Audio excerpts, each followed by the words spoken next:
Shalom, shalom, shalom, chers tous. Que l'Éternel vous bénisse abondamment. Chers tous, je voulais vous parler de cette fameuse histoire de la chaparcelle de l'église Sacrée Chapelle de Dieu.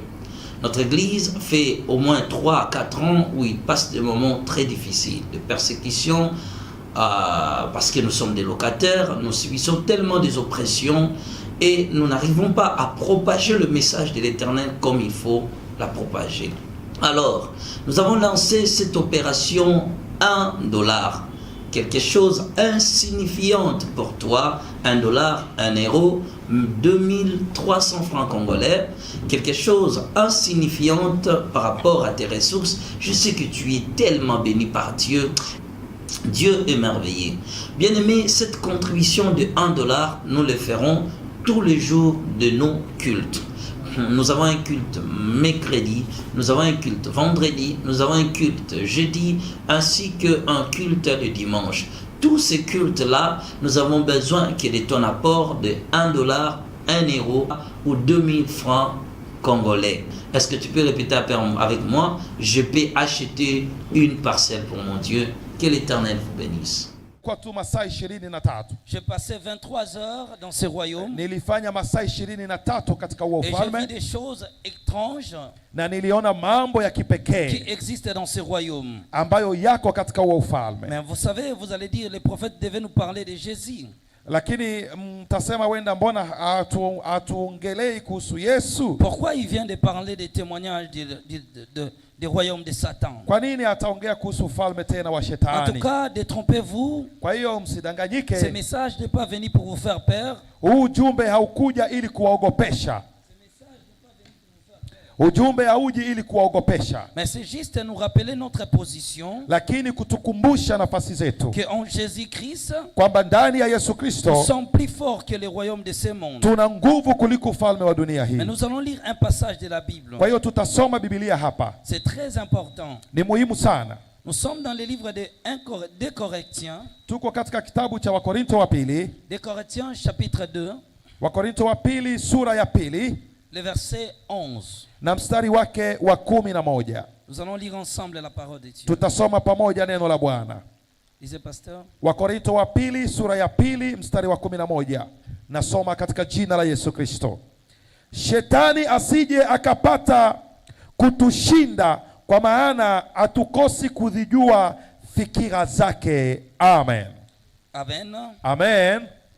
La Bible dit que nous ne pouvons pas ignorer. Biblia inasema ya kwamba tusidharau, afin de ne pas laisser Satan d'avoir l'avantage sur nous. Ili kwamba tusiache shetani atushinde. Car nous n'ignorons pas ses desseins. Kwa sababu hatuzijui fikira zake. Écoutez ce que je vais parler aujourd'hui. Msikie kile nataka niongee leo. La Bible dit de ne pas laisser Satan avoir l'avantage. Biblia inasema tusiache shetani atushinde. De ne pas laisser Satan d'avoir l'avantage sur nous. Biblia inasema shetani asije akapate kutushinda. Il dit pourquoi ne pas laisser Satan avoir l'avantage? Kwa nini shetani asije akapate kutushinda? Parce que nous n'ignorons pas ses desseins. Kwa maana hatukosi kuzijua fikira zake. Nous n'ignorons pas ses plans. Kwa maana hatukosi kuzijua mipango yake. Nous ne sommes pas ignorants de ses projets. Kwa hiyo tusikae bila kujua mipango ya shetani. Vous devez reconnaître ceci. Mnapaswa kujua hivi. Que dans ce monde que nous existons, kwamba katika dunia tulionayo, il y a 2 royaumes en opposition. Kuna falme mbili zinazopinzana. Mais le nom qui intervient c'est le nom de Satan. Lakini jina linalokuja ni jina la shetani. Nous tous nous savons qui est Satan. Sote twajua shetani ni nani. Mais j'aimerais d'abord parler de Satan et de son royaume. Lakini kwanza nataka niwaambie kuhusu shetani na falme yake. En effet, Satan Shetani n'était pas un ennemi. Yeye mwanzo hakuwa adui. Il était un ange. Alikuwa malaika. L'ange créé d'une manière exceptionnelle. Malaika aliyeumbwa kwa namna ya kipekee. Ézéchiel chapitre 28. Ezekiel 20. Le verset 13 au verset 16. Kwanza 13 hadi 16. Relate l'histoire de Satan le diable. Inaonyesha historia ya shetani. Avant sa création. Kabla hajaumbwa. Dieu avait d'abord commencé à tout préparer. Mungu alianza kwanza kuandaa kila kitu. C'était l'ange créé d'une manière exceptionnelle. Alikuwa malaika aliyeumbwa kwa namna ya kipekee. Il était différent de tous les anges. Alikuwa tofauti na malaika wengine Parce que wote. lui, il était un archange. Sababu yeye alikuwa malaika mkuu. Bon, d'abord, premièrement, vous devez reconnaître ceci. Kwanza mnapaswa mfahamu hivi. Dans l'hiérarchie céleste, Katika mpangilio wa madaraka mbinguni. D'abord, reconnaissez que l'hiérarchie appartient d'abord à Dieu. Kwanza mjue kwanza kwamba mpangilio wa madaraka ni wa Mungu. Dans l'organisation du royaume, katika ufalme wote, Dieu assis sur le trône, Mungu anakaa pale kwenye kiti cha enzi. est invisible. Yeye haonekani. Il n'apparaît pas. Yeye haonekani kila mahali. Jésus a même insisté, personne n'a jamais vu Dieu. Na Yesu mwenyewe akasisitiza akasema hakuna aliyewahi kumwona Mungu. Mais après Dieu, lakini baada ya Mungu, il a maintenant établi l'ordre angélique. Ameweka sasa mpangilio wa malaika. Cela est occupé d'abord par ce qu'on appelle les archanges. Kwanza imeanza na hatua ya kwanza ya malaika wakuu. Après les archanges, il y a des anges. Baada ya malaika wakuu kuna malaika wa kawaida. En effet, les anges sont inférieurs aux archanges. Inamaanisha kwamba malaika wako chini ya wale malaika wakuu. Apocalypse peut nous décrire comment est le trône. Ufunuo imetuonyesha jinsi kiti cha enzi kilivyo. Il y a les 4 êtres vivants. Inasema kwamba kuna wale wenye uhai wanne. Il y a le vieillard. Kuna wale wazee 24 qui sont au nombre de 24. ambao wazee ni 24. On les appelle les 24 vieillards. Wanaitwa wazee 24. Ils sont au niveau du ciel. Wao wako mbinguni. Et tous n'ont jamais vu Dieu. Na wote wale hawajamuona Mungu. Pourquoi je te parle de ces choses? Kwa nini nawaambia hivyo? Parce que notre voyage, kwa sababu ushuhuda huu, l'avion que nous avons pris sur la terre, ndege tuliochukua kutoka duniani, va atterrir dans l'éternité. Ilikwenda ikadema mpaka katika umilele. L'éternité est notre demeure finale. Yani umilele ndio mahali petu pa kukaa pa mwisho. Pourquoi il peut dire avec hardiesse? Ndio maana anaweza sema kwa uzito. Dans Ecclésiaste chapitre 3, je crois le verset 11. Katika kitabu cha Mhubiri 10:11, Dieu a mis dans la pensée de tout homme, kwamba Mungu aliweka katika mawazo ya kila la mhubiri, pensée de l'éternité. mawazo ya umilele. Donc l'homme sait que un jour ina maana kila mwanadamu anajua kwamba siku moja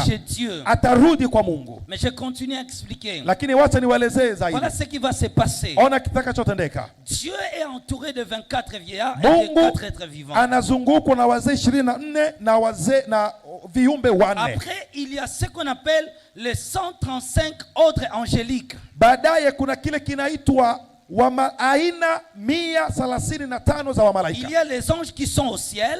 Kuna malaika walio mbinguni. Et certains anges qui occupent des cosmos. Na wamalaika wengine wako kiwango cha cosmos. Après il y a des anges qui sont au niveau de la terre. Na malaika wengine wako hapa duniani. Ces anges ne sont jamais montés au ciel. Wao malaika hawajapanda hata mbinguni. Depuis leur création. Tangu walipoumbwa. Mais dans chaque groupe des anges, lakini katika kila kitengo cha malaika, il y a un archange qui dirige. Kuna malaika mkuu anayeongoza.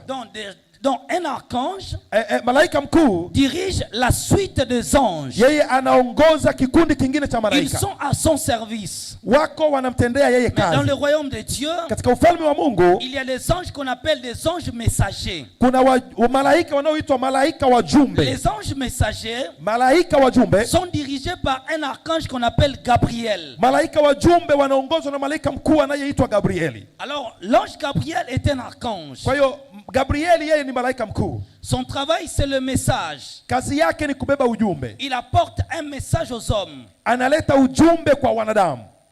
Le Saint-Esprit n'est pas notre serviteur. Roho Mtakatifu yeye sio mfanyakazi wako. Le Saint-Esprit n'est pas notre serviteur. Roho Mtakatifu si mfanyakazi wetu. Il est Dieu en nous. Yeye ni Mungu ndani yetu. Mais les anges maintenant, lakini malaika sont au service de Dieu pour les hommes. Wao wanamtendea Mungu kazi kwa ajili ya wanadamu. Prenez votre main la patience, je sais là où je vous amène. Naomba mnivumilie kidogo, kuna mahali nataka mfikie. Écoutez maintenant. Nisikilize vizuri. Lorsque vous lisez Luc chapitre 1, unaposoma Luka sura ya kwanza, prenez le verset 13 jusqu'au 17. Anza mstari wa 13 hadi 17. Il parle de l'ange Gabriel. Inaongelea kuhusu malaika Quand Gabrieli. il y a l'apparition de l'ange Gabriel, malaika Gabrieli anapoonekana, il vient pour annoncer un message. Eiza anakuja kuleta ujumbe fulani. Donc on reçoit le message. Unapokea ujumbe. Nous les prophètes, Sisi manabii kwa La mfano, Bible dit aucune prophétie Biblia inasema hakuna unabii wowote n'est le fruit de l'homme, ambao ni matunda ya mwanadamu. poussé par l'esprit que les hommes ont parlé de la part de Dieu. Ni kwa uongozi wa roho ndio wanadamu wananena kwa Donc les prophètes maneno ya sont Mungu. animés par l'esprit de Dieu. Kwa hiyo unabii ni kitu kinavuviwa na roho wa Mais il Mungu. y a certains messages Lakini kuna baadhi ya jumbe qui nous viennent au travers des anges. ambao tunazipata kupitia malaika. Là, c'est dans l'ordre de l'ange qu'on appelle l'ange Gabriel. Kwa hiyo hilo liko katika utaratibu wa malaika wanaoongozwa C'est na lui malaika qui gère les Gabriel. messages. Ni yeye anayeongoza wa malaika wa ujumbe.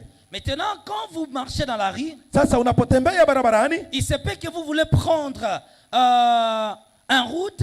yawezekana ulitarajia uchukue Pardon, direction une route. fulani, barabara fulani, Et vous sentez dans votre cœur na unajisikia moyoni mwako quelque chose qui vous interpelle, kitu fulani kinakuambia qui vous dit de ne pas prendre cette kwamba route-là. usiende katika barabara hii. Parfois, ce message-là vient des anges. Mara nyingi ujumbe kama huu unatoka kwa On les malaika, appelle les anges messagers. wanaitwa malaika wajumbe, Ils apportent les messages aux hommes. wanaleta ujumbe kwa wanadamu. Après, il y a ce qu'on appelle les anges de guerre. Baadaye kuna wale wanaita malaika wa vita. Les anges de guerre Malaika wa vita appartiennent à l'ordre de l'ange qu'on appelle Michael, wao wanaongozwa na malaika mkuu anayeitwa qui Mikaeli, sera encore cité dans l'Apocalypse chapitre 12, ambaye ametajwa katika Ufunuo à 12 partir du verset 7. kuanza sura ya On 7 descend jusqu'à 10. mpaka 10. On parle de l'ange Michel, Inaongea kuhusu malaika qui est maintenant Mikaeli l'ange du combat. ambaye ni malaika wa vita. Lorsque nous faisons les prières Tunapoomba à l'église, kanisani, par exemple la prière de l'autorité, kwa mfano maombi ya je mamlaka, lance le feu kwamba unasema na tuma moto contre toutes les puissances du diable. zidi ya kila nguvu za ibilisi Je détruis toutes choses. na haribu kila kitu. En effet, Hivyo basi toi tu ne fais pas un voyage wewe hausafiri pour kimwili aller détruire. ili kwenda kuharibu. La parole que tu proclames, Maneno unayoyatamka les anges vont recevoir l'ordre au ciel. malaika watapata maneno kutoka mbinguni. Ils vont Malaika wale wa recevoir vita l'ordre de Dieu. wao watapewa utaratibu na Ils Mungu. s'engageront maintenant au combat. Wao sasa ndio watashughulika na hivyo vita Et ils agiront na watatenda conformément aux paroles que tu prononces. kulingana na maneno unayoyatamka. Tes paroles Maneno yako sera une essence itakuwa ni qui leur mafuta permettront d'agir. ambayo itawasaidia wafanye Quand kazi. tu dis j'arrache toutes choses Unaposema na haribu kila nguvu a za été giza, confisqué dans le monde du na diable, haribu kila kitu kilichofungwa katika ulimwengu Dieu wa giza, envoie une armée. Mungu anatuma sasa jeshi Ces lake, anges-là descendront sur la terre. anatuma malaika hao, Ils iront là où il y a les problèmes. wataenda pale palipo shida. Bien-aimé dans le Seigneur, Ndugu katika Bwana, même si tu marches seul, tu n'es pas seul. hata kama unajiona unatembea Parce mwenyewe, qu'il lakini y a hauko ce qu'on mwenyewe, appelle des anges protecteurs. sababu kuna pia wanaoitwa wale malaika wa ulinzi. Les anges protecteurs là marchent avec nous. Hao malaika wa ulinzi wanatembea na sisi. Dieu les a octroyés à notre service Mungu aliwaweka ili kututendea sisi pour marcher kazi, avec les saints. ili watembee na watakatifu. Il y a tellement l'autre des anges au ciel. Malaika ni wako aina nyingi sana C'est mbinguni. comme ça que les choses se passent là-bas. Kwa hiyo hivyo ndivyo mambo yanavyotendeka. Après, il y a des anges qu'on appelle les anges bienfaiteurs. Kwa hiyo kuna aina nyingine ya malaika, malaika ya watenda wema. Les anges bienfaiteurs Wale malaika watenda sont wema des anges qui viennent nous apporter des bénédictions. ni malaika wanaokuja wanatubebea baraka. Quand vous faites un rêve Unapoota ndoto et que vous voyez na unaona que vous avez pris quelque chose de très précieux, kwamba umepokea kitu fulani cha thamani, qu'est-ce qui se passe en réalité? nini inatendeka C'est kiukweli? Dieu a envoyé les anges Ni bienfaiteurs. Mungu anatuma malaika Ils watenda wema, t'apportent la chose. wanakuletea kitu. Une chose que tu obtiens dans les rêves, Kitu unachokipata katika ndoto elle est certainement réelle. ni kitu halisi Que tu le vivras dans le monde séculier. na utakiishi katika ulimwengu wa kawaida. C'est comme ça que les choses se passent. Ndivyo mambo yanavyotendeka. Est-ce que quelqu'un me suit? Je, mnanielewa Je vizuri? suis trop spirituel aujourd'hui. Leo niko mtu wa kiroho Parce sana, que mon message sera très sababu spirituel. ujumbe wangu utakuwa tu wa kiroho. Amen. Amen. Là, c'est dans l'ordre angélique. Hiyo ni mpangilio na utaratibu wa Mais malaika. maintenant, nous étant chrétiens, Sasa sisi kama Wakristo nous ne pouvons pas invoquer les anges. hatuwezi kuomba malaika. Tu ne peux pas appeler les anges. Huwezi ita malaika Venir opérer. eti malaika njoo mtende Comme kazi. je vis quelque part, Kama niliona sehemu fulani dans une église, katika kanisa le fulani, pasteur dit l'ange de la bénédiction vient. mchungaji anasema malaika wa baraka En anakuja. effet, nous ne commandons pas les anges. Kusema kweli, sisi hatuwapi malaika Mais neno la reconnaissez kufanya. d'abord, Jueni kwamba avant la création de l'homme, kabla mwanadamu hajaumbwa, Dieu avait d'abord créé les êtres invisibles. Mungu aliumba kwanza viumbe visivyoonekana. Il a créé ce qu'on appelle les anges. Aliumba malaika. Maintenant, parmi ces anges-là, Sasa miongoni mwa hao malaika, Dieu a créé encore les anges de lumière. Mungu aliumba pia malaika wa mwangaza. En effet, les anges de lumière Malaika wa mwangaza sont des anges qui s'occupent de l'adoration. ni malaika wanaohusika na Dans kuabudu. l'ordre des anges de lumière, Katika katika utaratibu wa malaika wa mwangaza un ange ndio kulikuwa malaika mmoja qu'on appelait astre brillant, ambaye aliitwa nyota ya asubuhi, Lucifer, qui sera après appelé Satan, ambaye baadaye akaitwa Shetani. Il était au ciel. Alikuwa mbinguni. Nous allons prendre un passage. Tutasoma mahali fulani. Nous sommes dans le livre de Esaïe. Tuko katika kitabu cha Isaya. Aujourd'hui c'est l'introduction du témoignage. Leo ni utambulisho wa shuhuda, introduction ya shuhuda. Esaïe chapitre 14. Tutasoma katika kitabu cha Isaya sura yake ya 14, verset 12 au verset 15. Isaya 14, 12 hadi 15. Biblia inasema, jinsi ulivyoanguka kutoka mbinguni, ewe nyota ya alfajiri, mwana wa asubuhi.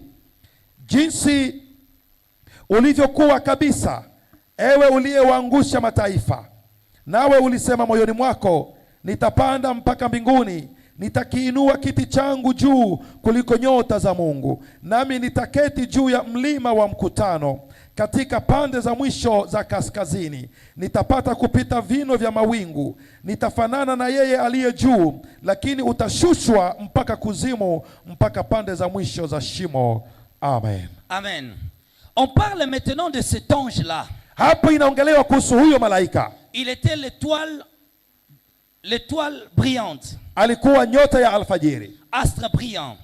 Nyota ya alfajiri. Satan, le diable. Shetani, ibilisi. Il était au ciel. Alikuwa mbinguni. Au service de Dieu. Akimtendea Mungu kazi. Il s'occupait de l'adoration. Yeye alikuwa malaika katika malaika wa kuabudu. L'ange de la lumière. Malaika wa mwangaza. Mais cet ange-là, lakini huyo malaika avait à son service alikuwa na wengine, d'autres anges qui s'occupaient aussi de l'adoration. Malaika wengine waliokuwa katika kikundi cha malaika wa kuabudu. Au ciel. Wote walikuwa mbinguni. Il a servi Dieu. Alimtendea Mungu kazi. Pendant un long moment. Kwa muda mrefu sana. Il était au service du Créateur. Alikuwa akimtendea Mungu kazi. Il était au ciel. Alikuwa mbinguni.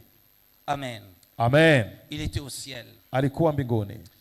Jusqu'à ce que va s'accomplir Ézéchiel chapitre 28 le verset 13 à 16. Mpaka ikatimia Ezekieli sura ya 28 16 na kuendelea. Il dit tu étais dans les jardins de Dieu. Ikasema ulikuwa katika mbingu za Bwana. Jusqu'à ce que l'iniquité, jusqu'au jour mpaka siku l'iniquité fut retrouvée dans ton cœur. Uovu ulionekana ndani ya moyo wako. Satan a maintenant conspiré contre Dieu. Shetani akaanza pata mawazo mabaya zidi ya Mungu. Il a commencé à corrompre les anges. Akaanza kwanza kuwapotosha malaika. Pourquoi? Parce qu'il voulait prendre la place de Dieu. Kwa nini? Kwa sababu alitaka ashike nafasi ya Mungu. Il voulait occuper la place de Dieu. Alitaka yeye ashike nafasi ya Mungu. Il voulait occuper la place de Dieu. Alitaka ashike nafasi ya Mungu. Il voulait prendre la place de Dieu. Alitaka achukue nafasi ya Mungu.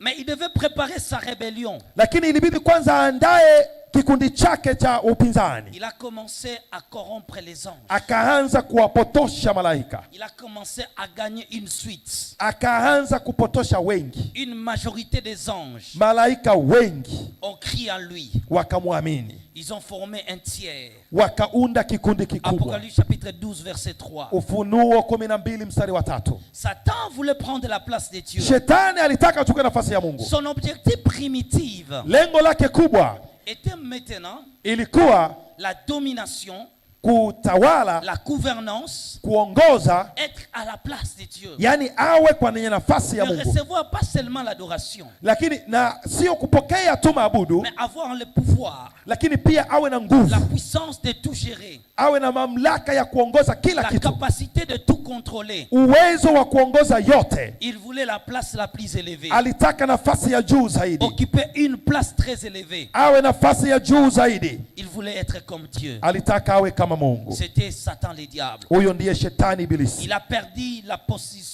position dans laquelle Dieu l'avait placé. Akapotosha nafasi kuu ambayo Mungu alikuwa amempa. Lorsqu'il a perdu la position dans laquelle Dieu l'avait placé, alipopoteza nafasi aliyopewa na Mungu, il a dit je ne serai pas serviteur. Akasema mimi siwezi kuwa mtumwa. Je dois être un chef. Mimi lazima niwe kiongozi. Capable de diriger. Na nataka niongoze. Capable de contrôler. Ili kwamba niweze kutawala. kutawala. Il voulait prendre la place de Dieu. Akataka achukue nafasi ya Comment Mungu. prendre la place de Dieu? Jinsi ya kutaka kuchukua nafasi ya Mungu. Première rébellion, c'était le refus de l'adoration. Kwa hiyo wakaunda kikundi cha wagaidi cha kwanza. Chaque fois qu'un enfant de Dieu Kila wakati mwana wa Mungu n'arrive pas à adorer Dieu, asipofika tu ya kumwabudu écoutez Mungu. bien, Nisikilize chaque vizuri. fois que tu n'arrives pas à adorer Dieu, Kila wakati unaposhindwa kuabudu tu Mungu, rappelles Dieu la rébellion de Satan. unamkumbusha Mungu ugaidi wa shetani. C'est pourquoi Dieu cherche les adorateurs. Ndio maana Mungu anatafuta waabudu halisi. Jean chapitre 4 verset 22 au verset Yohana 24. 4:24 hadi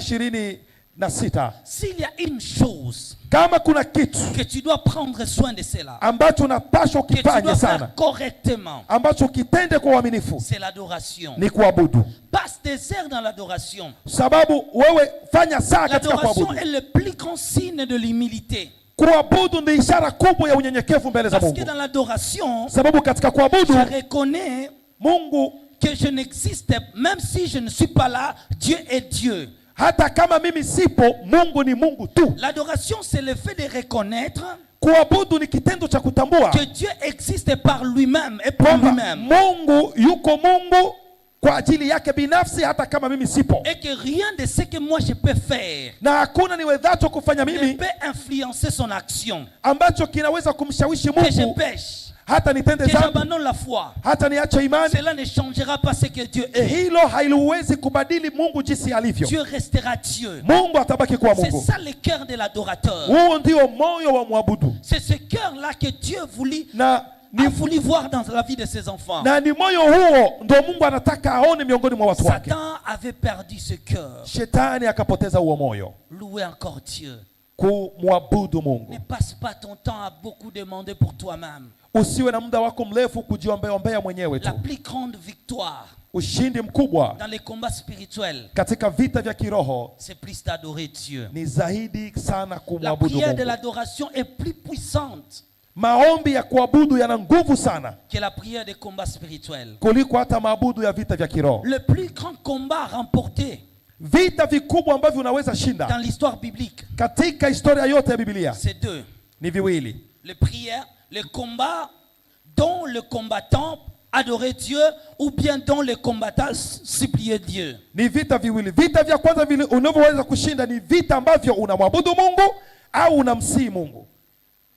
Moïse a remporté le combat avec les Amalécites Musa alishinda vita na Waameleki parce qu'il était sur la montagne sawa, alikuwa juu ya mlima en train d'adorer Dieu. akimwabudu Mungu. Passe beaucoup de heures dans l'adoration Fanya masaa mengi katika kuabudu et passe beaucoup de temps dans la supplication. na fanya saa nyingi katika kumlilia Mungu. Quand j'adore, Ninapoabudu, quand je supplie, ninapomlilia je Mungu, reconnais une chose: natambua kitu kimoja: l'autorité de Dieu. mamlaka ya Mungu. L'autorité de Dieu. Mamlaka ya Mungu. Ne prenez jamais la place de Dieu. Kamwe usichukue nafasi ya Mungu. Ne prenez jamais la place de Dieu. Kamwe usichukue nafasi ya Mungu. La place de Dieu, Nafasi ya Mungu c'est refus de l'adorer. ni hapo yeye pekee anastahili kuabudiwa. Amen. Amen. Satan, le diable, avait perdu ce cœur. Shetani akafanya moyo wake kuwa mgumu, Il a voulu renverser Dieu. akataka kumgeuza Mungu. Voilà ce qui va se passer. Ona kilichotendeka. Une vive bataille Vita vikubwa va s'éclater au ciel. vikaanza mbinguni. Lorsque la bataille s'éclata au ciel, Vita vilipoanza mbinguni, c'était la bataille le plus jamais livrée de l'histoire. vilikuwa ni vita vikubwa havijawahi kupiganwa. C'était la plus grande bataille. Ilikuwa ni vita vikubwa mno, Les combats jamais imaginés. vita ambavyo huwezi kuwazia. Il y eut une confrontation au ciel. Mbinguni kukawa vita, Mais Satan ne pouvait pas vaincre son créateur. ila shetani asingeweza kushinda muumbaji wake. Lorsque Satan a été vaincu, Shetani aliposhindwa, vous savez la suite. mnajua nini kilitokea? Dieu les chassa au ciel. Mungu akamfukuza kutoka mbinguni. Quand Satan a été chassé du ciel, Shetani alipofukuzwa mbinguni, alors qu'il descendait, alipokuwa akishuka, un groupe des anges kundi la wamalaika était dessus. lilikuwa Parce limefadhaika, qu'ils savaient qu'ils devaient prendre le trône. sababu wao walijua ya kwamba watashika kiti Lorsque cha la enzi. conspiration a échoué, basi mipango yao iliposhindwa, et que Dieu les avait soumis par une défaite inexplicable, na Mungu akawapiga kwa namna isiyokuwa ya kawaida, c'était un coup irréparable. ilikuwa ni kichapo ambacho huwezi Un kusahihisha. groupe des anges Kikundi cha malaika se délocidèrent, se séparèrent avec le Satan, le diable. kikajitenga na shetani ibilisi. Lorsqu'ils se sont désolidarisés de Satan, voilà, Kile kikundi kilipojitenga na ibilisi, ils sont allés dans d'autres galaxies. wakaenda katika sayari zingine. Ces esprits-là existent. Hizo roho pia zipo, Ils habitent dans d'autres galaxies. zinaishi katika sayari Ils zingine. ne participent pas aux événements de la création. Wao hawako katika vile vitu vya maumbile. Et seront les adversaires de Satan à la grande guerre. Wao wale malaika tena watakuwa wapinzani wa Mais shetani ils kwa seront vile vita vaincus par vikubwa, Satan lakini shetani atawashinda et ils finiront na mwishowe par s'arranger derrière Satan wataishia tena kuwa pour upande wa aller shetani, maintenant à la confrontation finale avec les saints. ili sasa wapigane vita vya mwisho na Mais watakatifu. ce n'est pas ces esprits-là que je parle aujourd'hui. Lakini sitaki kuongea kuhusu hizo roho leo, Ils sont dans d'autres galaxies. wale wako katika sayari Mais nyingine. quand Satan descendait, Shetani alipokuwa akishuka que cette désolidarisation avait eu lieu, na ule mtengano ulipotokea, un groupe des anges sont partis. kundi fulani la malaika wakaondoka Ils étaient désolidarisés de Satan kwa sababu walijitenga na shetani. et ils sont partis. Wao wakaenda, Le fidèle à Satan, wale waliobaki waaminifu kwa shetani, Satan a voulu maintenant organiser son royaume. shetani sasa akatengeneza ufalme wake, C'est le royaume que moi j'ai visité, na huo ufalme ndio niliokwenda que je vais kuona, d'ici peu de minutes témoigner. na ndio sasa nataka nishuhudie huo Qu'est-ce qui ufalme. va se passer? Nini kilitendeka Lorsqu'il fut chassé au ciel walipofukuzwa kutoka et mbinguni qu'il n'avait plus de place au na ciel, wakuwa tena na nafasi mbinguni? Satan est descendu, Shetani akashuka il a rassemblé les esprits impies. akakutanisha roho zote chafu. Quand il les a rassemblés, on Alipowakutanisha les appelle maintenant des anges déchis. wanaitwa sasa malaika walioanguka. Les anges déchis ne sont pas des démons, Malaika walioanguka wale sio ndo mapepo haswa, parce qu'ils sont des esprits supérieurs, sababu wao ni roho zilizo juu ils sont kidogo. des anges, Wao ni malaika, ils n'habitent pas dans les corps humains. hawakai katika miili ya wanadamu. Ils sont des grands décideurs. Wao wana maamuzi makubwa makubwa. C'est eux qui peuvent changer la cour de la vie d'une personne. Ni wao wana uwezo wa kubadilisha mwendeleo wa maisha ya Ils mwanadamu. peuvent bloquer l'avenir d'une personne Wanaweza kuyafunga maisha ya mtu et créer dans ta vie des événements inattendus. na kuweka katika mwendeleo wa maisha yako mambo ambayo hukutarajia, Et créer dans ta vie des problèmes, na kuweka hata matatizo katika maisha yako, des troubles, matatizo, des problèmes shida terribles dans ta vie za ajabu katika maisha yako qui ne dépendent pas de ta volonté, ambazo hata mwenyewe haukutaka ziwe qui hivyo, dépassent ton contrôle. ambazo huwezi kuzimiliki hizo Des shida, événements incontrôlés. mambo ambayo hayatokani na Il y a de wewe. ces esprits-là qu'on appelle des anges. Hayo matatizo yanatoka kwa hizo roho walio Ils ont malaika waliomtii organisé leur shetani. royaume.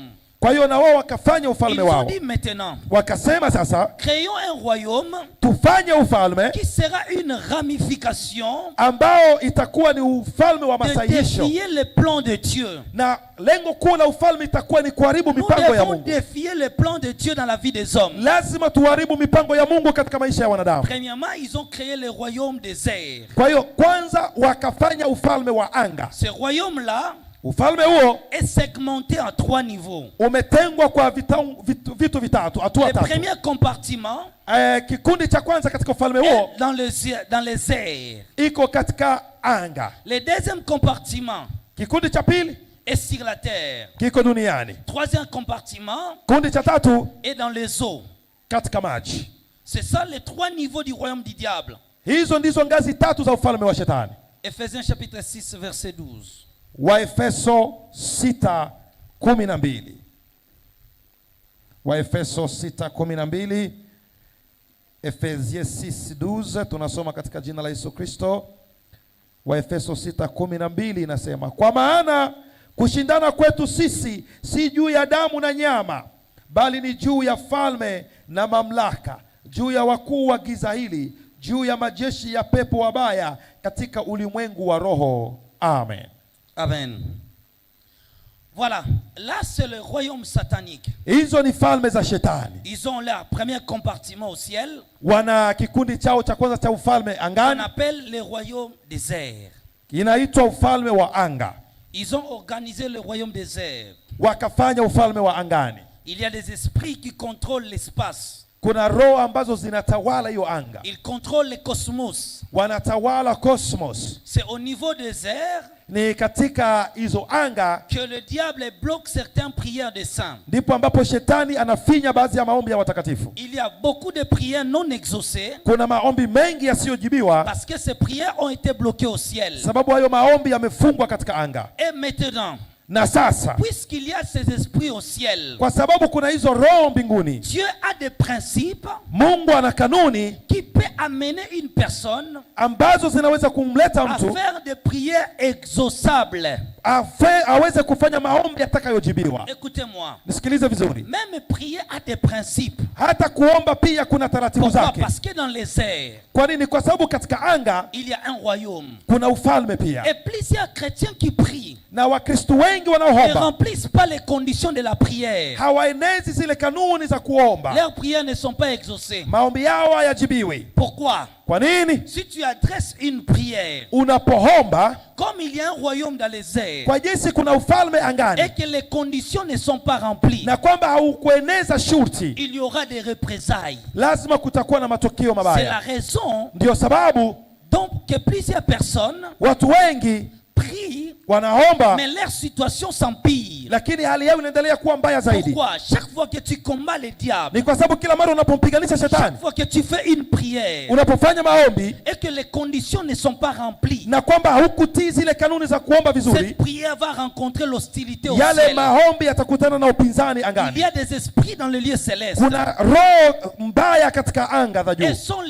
les opposants des prières. na hao ni wapinzani wa maombi ya On les watakatifu. appelle le chasseur de l'exaucement. Wao wanaitwa wapingaji wa majibu ya Ces maombi. esprits-là sont dans le royaume des airs. Hizo pepo ziko katika anga za juu, Ils ont pour mission lengo lao empêcher l'exaucement des prières, ni kufunga maombi yasijibiwe. rendre nulles nos prières, Kwa hiyo maombi yetu rendre vaines nos prières. yanakuwa bure bila matunda. Quand la prière quitte la terre, Maombi yanapotoka que duniani, ça arrive à ce niveau-là, inafika mahali fulani, il rencontre l'hostilité. inakutana na upinzani, Il rencontre les esprits qu'on appelle les chasseurs de l'exaucement. inakutana na pepo zinazoitwa wapinga majibu. Et vont prendre chasser ta prière. Wao watafukuza Et maombi il y yako, aura maintenant des représailles na kutakuwa na matukio qui sera très terrible. ambayo yatakuwa mabaya mno. C'est pourquoi, Ndio maana écoutez ceci, nisikilize hapa, la réponse à nos prières jibu la maombi yetu est proportionnelle à notre niveau spirituel. inategemeana na ngazi yetu ya kiroho. Écoutez-moi bien. Nisikilizeni La vizuri, réponse à nos prières jibu kwa maombi yetu est proportionnelle à inategemeana ton niveau na spirituel. ngazi yako ya kiroho. Quand tu as un niveau spirituel faible, Ukiwa na ngazi ya kiroho ya chini, ta prière maombi yako rencontrera des obstacles. itakutana na Et vipingamizi, chaque prière na kila maombi a ses exigences. ina wajibu,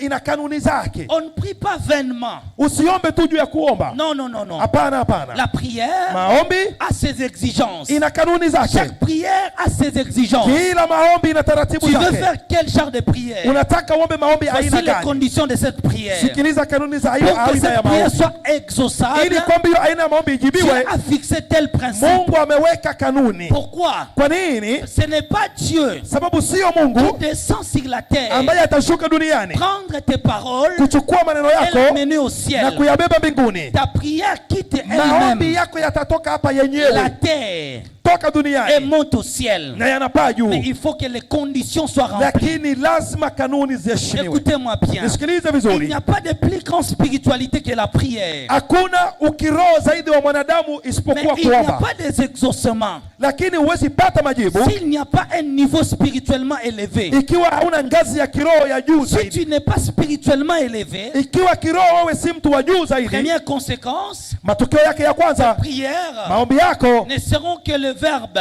itakuwa tu ni maneno, Le verbe que tu as appris à l'école, maneno uliyosoma ce shuleni, sera que des conjugaisons, itakuwa tu kutamka des maneno, mots conjugués sans effet. maneno tu ambayo hayana Le lolote, verbe conjugué sans résultat. maneno unayosema bila matukio. Écoutez-moi. Nisikilizeni, Lorsque vous avez accepté Jésus, ulipokubali Yesu vous avez bien fait. ulifanya vizuri, Mais il y a des niveaux lakini kuna qu'il ngazi faut atteindre ambazo lazima uzifikie pour garder, pour rester longtemps ili ubaki muda mrefu dans les choses de la foi. katika mambo ya imani.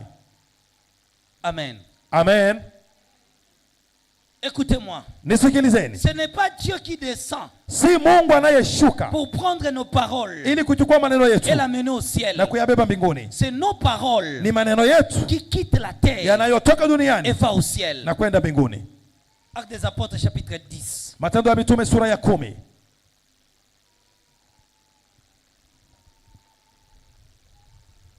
Matendo ya Mitume sura ya 10.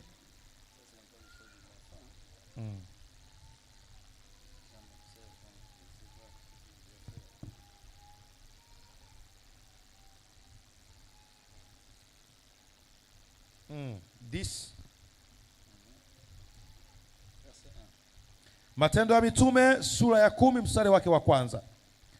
Palikuwa na mtu Kaisaria jina lake Kornelio, akida wa kikosi kilichoitwa Kiitalia. Mtu mtaua mchaji wa Mungu, yeye na wa nyumba yake yote. Jusqu'au verset 4. Naye alikuwa akiwapa watu sadaka nyingi na kumwomba Mungu daima. Akaona katika maono waziwazi kama saa 9 ya mchana malaika wa Mungu akimjia na kumwambia Kornelio. Akamtazama sana, akaogopa, akasema, kuna nini Bwana? Akamwambia, sala zako na sadaka zako zimefika juu na kuwa ukumbusho mbele za Mungu. Amen. Amen. Amen. La Bible dit que tes aumônes et tes prières sont montées au ciel. Biblia inasema sala na sadaka zako zimefika mbinguni. Voici les conditions pour que ta prière monte au ciel. Sikiliza shurti ili maombi yako yafike mbinguni. Première chose. Jambo la kwanza, une personne qui prie devant Dieu. Mtu anayeomba mbele za Mungu. La première chose pour que la prière soit exaucée. La kwanza ili maombi yako yajibiwe. Ça doit être une prière. Lazima yawe maombi accompagnée par des sacrifices. Ambayo yanaambatana na dhabihu. Qu'on appelle les jeûnes. Ambayo yanaitwa les jeûnes.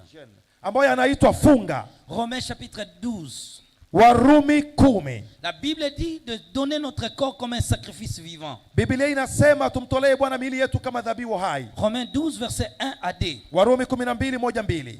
C'est d'abord le sacrifice. Kwanza dhabihu. Tu dois être une personne qui jeûne beaucoup. Lazima uwe mtu unayefunga sana. Qui reste longtemps dans des jeûnes. Unayekaa muda mrefu katika funga. Deuxième chose. Jambo la pili. C'est l'instance. Ni ule usimamizi bora. L'instance, c'est la persistance dans une chose. Yani kung'ang'ania jambo fulani. Vous devez rester là. Lazima ukae hapo. En train de continuer à déclarer. Kuendelea kudai. À prier. Kuomba. À insister. Kung'ang'ania. L'instance nous amène dans les heures longues de prière. Kung'ang'ania kunatufanya tuombe muda mrefu. Troisième condition. Jambo la tatu. Chaque prière que tu adresses à Dieu. Kila maombi unayomwombea Mungu. Tu dois l'associer avec une offrande. Unapaswa uiambatanishe na sadaka. Cela va créer l'enveloppe sur ta prière. Hiyo itafanya maombi yako yawe vizuri. Et va amener ta prière au ciel. Na kuyapeleka mpaka kwenye enzi. Si tu es une personne. Ikiwa wewe ni mtu qui prie pour avoir des réponses. Ambaye unaomba ili upate majibu. Tu dois être une personne. Unapaswa pia kuwa mtu qui fait beaucoup des offrandes. Ambaye unatoa sadaka sana. Accompagne tes prières. Fanya maombi yako yaambatane. Avec beaucoup des offrandes. Na sadaka nyingi. Fais beaucoup des offrandes. Fanya sadaka nyingi. Les gens qui prient longtemps. Watu wanaomba muda mrefu. Qui passent des 4 heures du temps dans la prière. Ambao wanafanya masaa 4 katika maombi. Tu dois passer des 6 heures du temps. Masaa 6. Tu dois jeûner beaucoup. Lazima unafunga sana. Pour que ta prière monte au ciel. Ili maombi yako apate kibali mbinguni. Autre condition.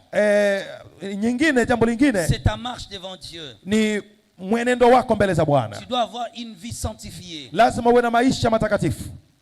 La sanctification doit t'accompagner. Utakatifu uwe pamoja na wewe pia. Après, c'est la disposition de ton cœur. Baadaye uweke moyo wako kuwa tayari. Tu dois avoir un cœur parfait. Lazima uwe na moyo mkamilifu mbele za Bwana. Sans mauvaise intention. Bila kuomba kwa nia mbaya. Cela va accompagner ta prière. Hiyo pia itaambatana na maombi yako. C'était ça. Ni hivyo. Là c'est le royaume des airs. Huo ni ufalme wa anga. Il y a des esprits maléfiques. Kuna roho wachafu hapo. Maintenant sur la terre. Sasa duniani. Il y a encore un autre royaume. Kuna ufalme mwingine hapa. Qu'on appelle le royaume du ténèbre et de la terre. ambao unaitwa ufalme wa giza. Ce royaume est opérationnel. Huu ufalme unafanya kazi. Il y a des esprits qui gèrent la terre. Kuna maroho yanayomiliki dunia. Comme nous vivons comme ça, Kama tunavyoishi il hivi, y a des esprits qui se promènent, hapa kuna maroho zinazotembea qui sont sur la terre, ambazo ziko duniani, qui vivent avec nous. ambazo roho hizo zinaishi na Ce sisi. sont des êtres invisibles. Ni viumbe visivyoonekana. Amen. Amen. Après le troisième royaume satanique, Baada ya ufalme wa tatu wa shetani, c'est le royaume des eaux. ni ufalme wa majini. Écoutez-moi. Sikilizeni. La terre Dunia est occupée par 70% de l'eau. asilimia 70 iko katika maji. 70% d'eau. Asilimia 70 ya dunia Il y a beaucoup d'eau qui couvre la terre. inajaa maji. Le corps de l'homme Mwili wa mwanadamu, est composé aussi de personnes adultes, mwili wa mwanadamu ambaye ni mtu est makamu, composé de 70% d'eau. asilimia 70 ni maji. Pour les enfants, Kwa watoto c'est 90%. ni asilimia 90. Maintenant, le royaume des eaux Sasa ufalme wa maji existe. upo, C'est un royaume maléfique ni ufalme wa kishetani qui contrôle aussi la terre. ambao pia unatawala dunia. Il est très puissant. Ni ufalme wenye nguvu pia. C'est un royaume qui combat les hommes, Ni ufalme unaopiganisha wanadamu, dont les esprits méchants viennent posséder les corps, ambapo roho chafu zinakuja na kushika ils mili ya prennent wanadamu contrôle des vies des hommes. na wanataka kutawala maisha ya Ce wanadamu. royaume est terrible. Huo ufalme ni mbaya mno, Il existe. upo. Et le diable, Na shetani maintenant après sa chute au ciel, baada ya kuanguka kutoka mbinguni avait organisé ce royaume akatengeneza huo ufalme dans le but de s'opposer du royaume de Dieu. kwa lengo moja la kupiganisha ufalme wa Mungu. Il a commencé à organiser ses adeptes. Akaanza kufanya waumini wake, Il va créer les démons. Il va créer les démons akatengeneza mapepo, parce que les démons sont la reproduction des anges déchus. sababu mapepo yanatokana na wale malaika walioanguka. Après la production des démons, Baada ya kutengeneza les mapepo, démons ont été envoyés mapepo yanatumwa pour habiter dans les corps humains, ili kukaa katika miili ya wanadamu, pour entrer en contact avec les hommes.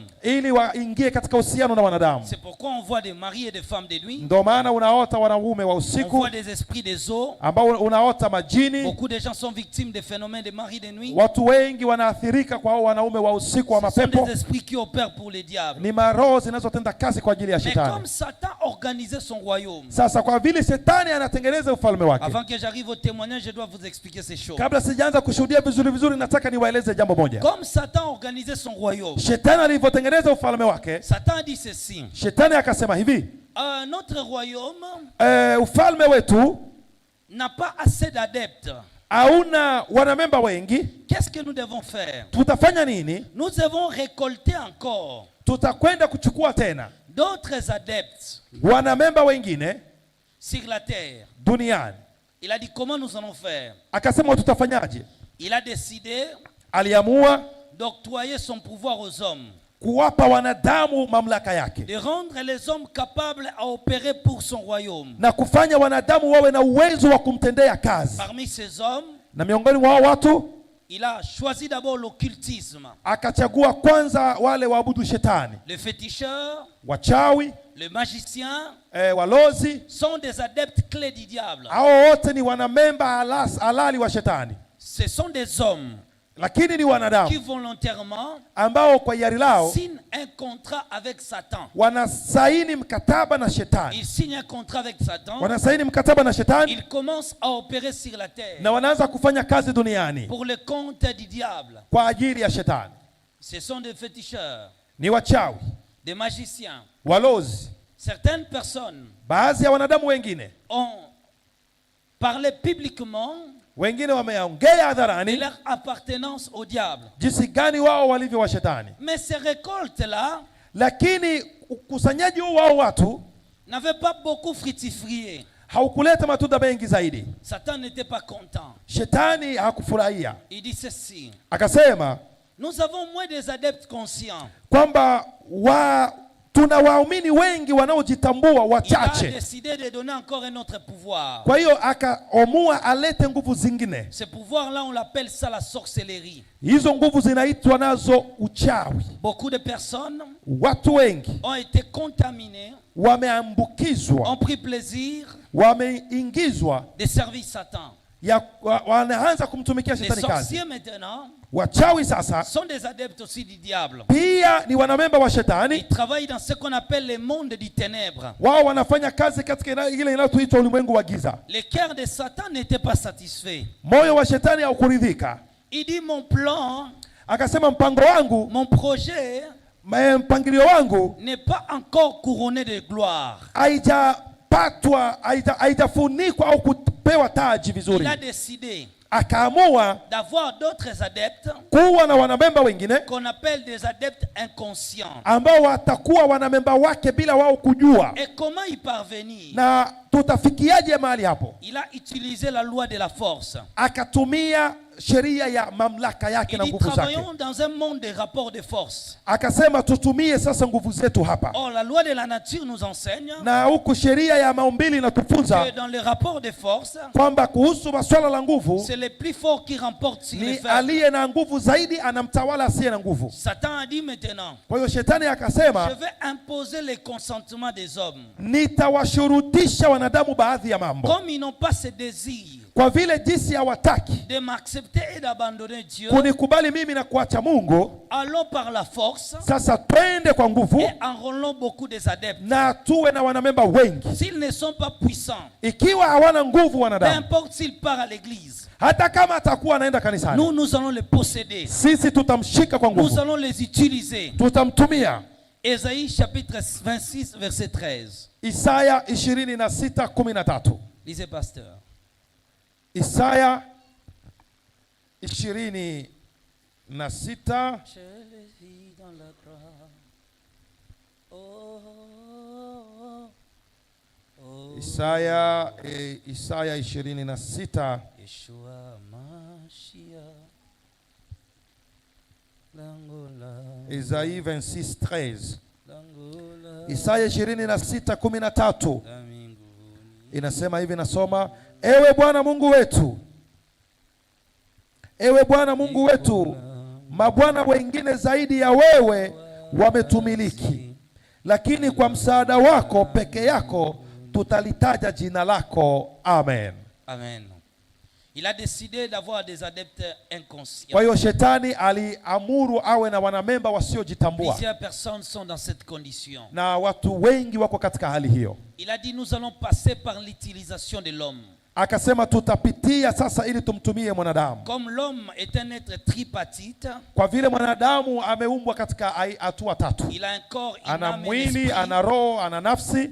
Il a pris la décision Akaamua shetani d'utiliser la clé de l'homme, kutumia baadhi ya mambo kwa mwanadamu, utiliser l'âme, kutumia nafsi yake, car l'âme sababu nafsi est la directrice du corps humain. ndiye kiongozi wa mwili wa mwanadamu. Si l'âme est vaincue, Nafsi ikishindwa, si l'âme est conquise, nafsi ikichukuliwa, peu importe si votre corps vient à l'église, haijalishi hata mwili wako unakuja kanisani, vous n'êtes plus enfant de Dieu. wewe si mwana wa Mungu tena. Et si Dieu sauve votre âme, Na Mungu akiokoa nafsi yako, vous êtes son enfant. unakuwa mwanawe. Alors Satan était allé maintenant Kwa hiyo shetani akaenda sasa à la conquête des âmes. kwenda kuchukua nafsi za wanadamu, Mais les hommes ne savaient pas lakini wanadamu walikuwa wajua huo qu'ils mpango, appartenaient déjà au diable. kwamba walikuwa tayari wameshakuwa watu wa Ibilisi. Dieu a dit non, non, non. Mungu akasema hapana, hapana, Pour hapana, éviter ces choses, ili kwamba haya yasitokee, je dois mettre en l'homme nitaweka ndani ya un mwanadamu, poste téléviseur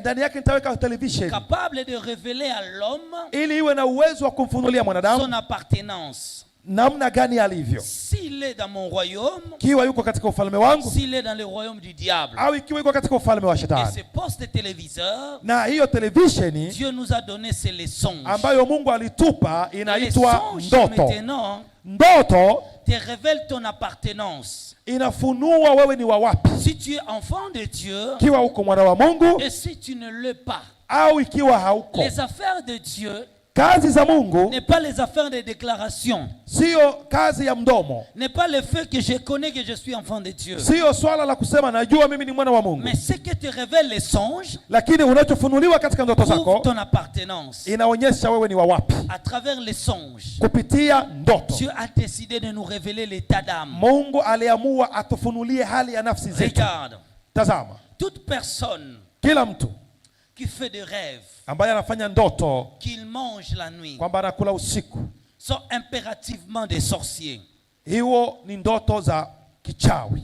Qui mangent la nuit, Unakula usiku, qui mangent dans les rêves. unakula katika ndoto. Toute personne Kila mtu qui mange dans les rêves anayekula katika ndoto et dans la sorcellerie. yuko katika Tu uchawi. manges des viandes, Unakula nyama, porc, nguruwe, ngombe, ng'ombe, je ne sais encore quoi, sijui mbuzi. nini, mbuzi. Tout ce que tu manges dans les rêves là Yote unayokula hiyo katika ndoto montre que tu manges le corps humain. inaonyesha unakula mwili wa mwanadamu mwenzako, C'est la sorcellerie. na ni uchawi huo. C'est la preuve que tu es sorcier. Hii inathibitisha uko mchawi. Que tu ne le veuilles ou non, Unaweza ukakatae ndio, tu es sorcier. lakini uko mchawi, Parce que ces songes-là sababu hizo ndoto révèlent ton vraie identité, zinafunua hali yako ta halisi, vraie nature, zinafunua hali yako ce ya que kweli, tu es kile réellement. ulicho haswa. Amen. Amen, Amen. amen. Depuis le jour Tangu siku où tu as commencé à rêver que tu manges, ulipoanza kuota kwamba unakula, cherche la délivrance. anza tafuta Vous kufunguliwa. savez pourquoi? Unajua kwa nini? Dieu Mungu n'a pas institué la nourriture yeye hakutengeneza pour chakula que nous les mangeons dans les rêves. ili tukile katika ndoto.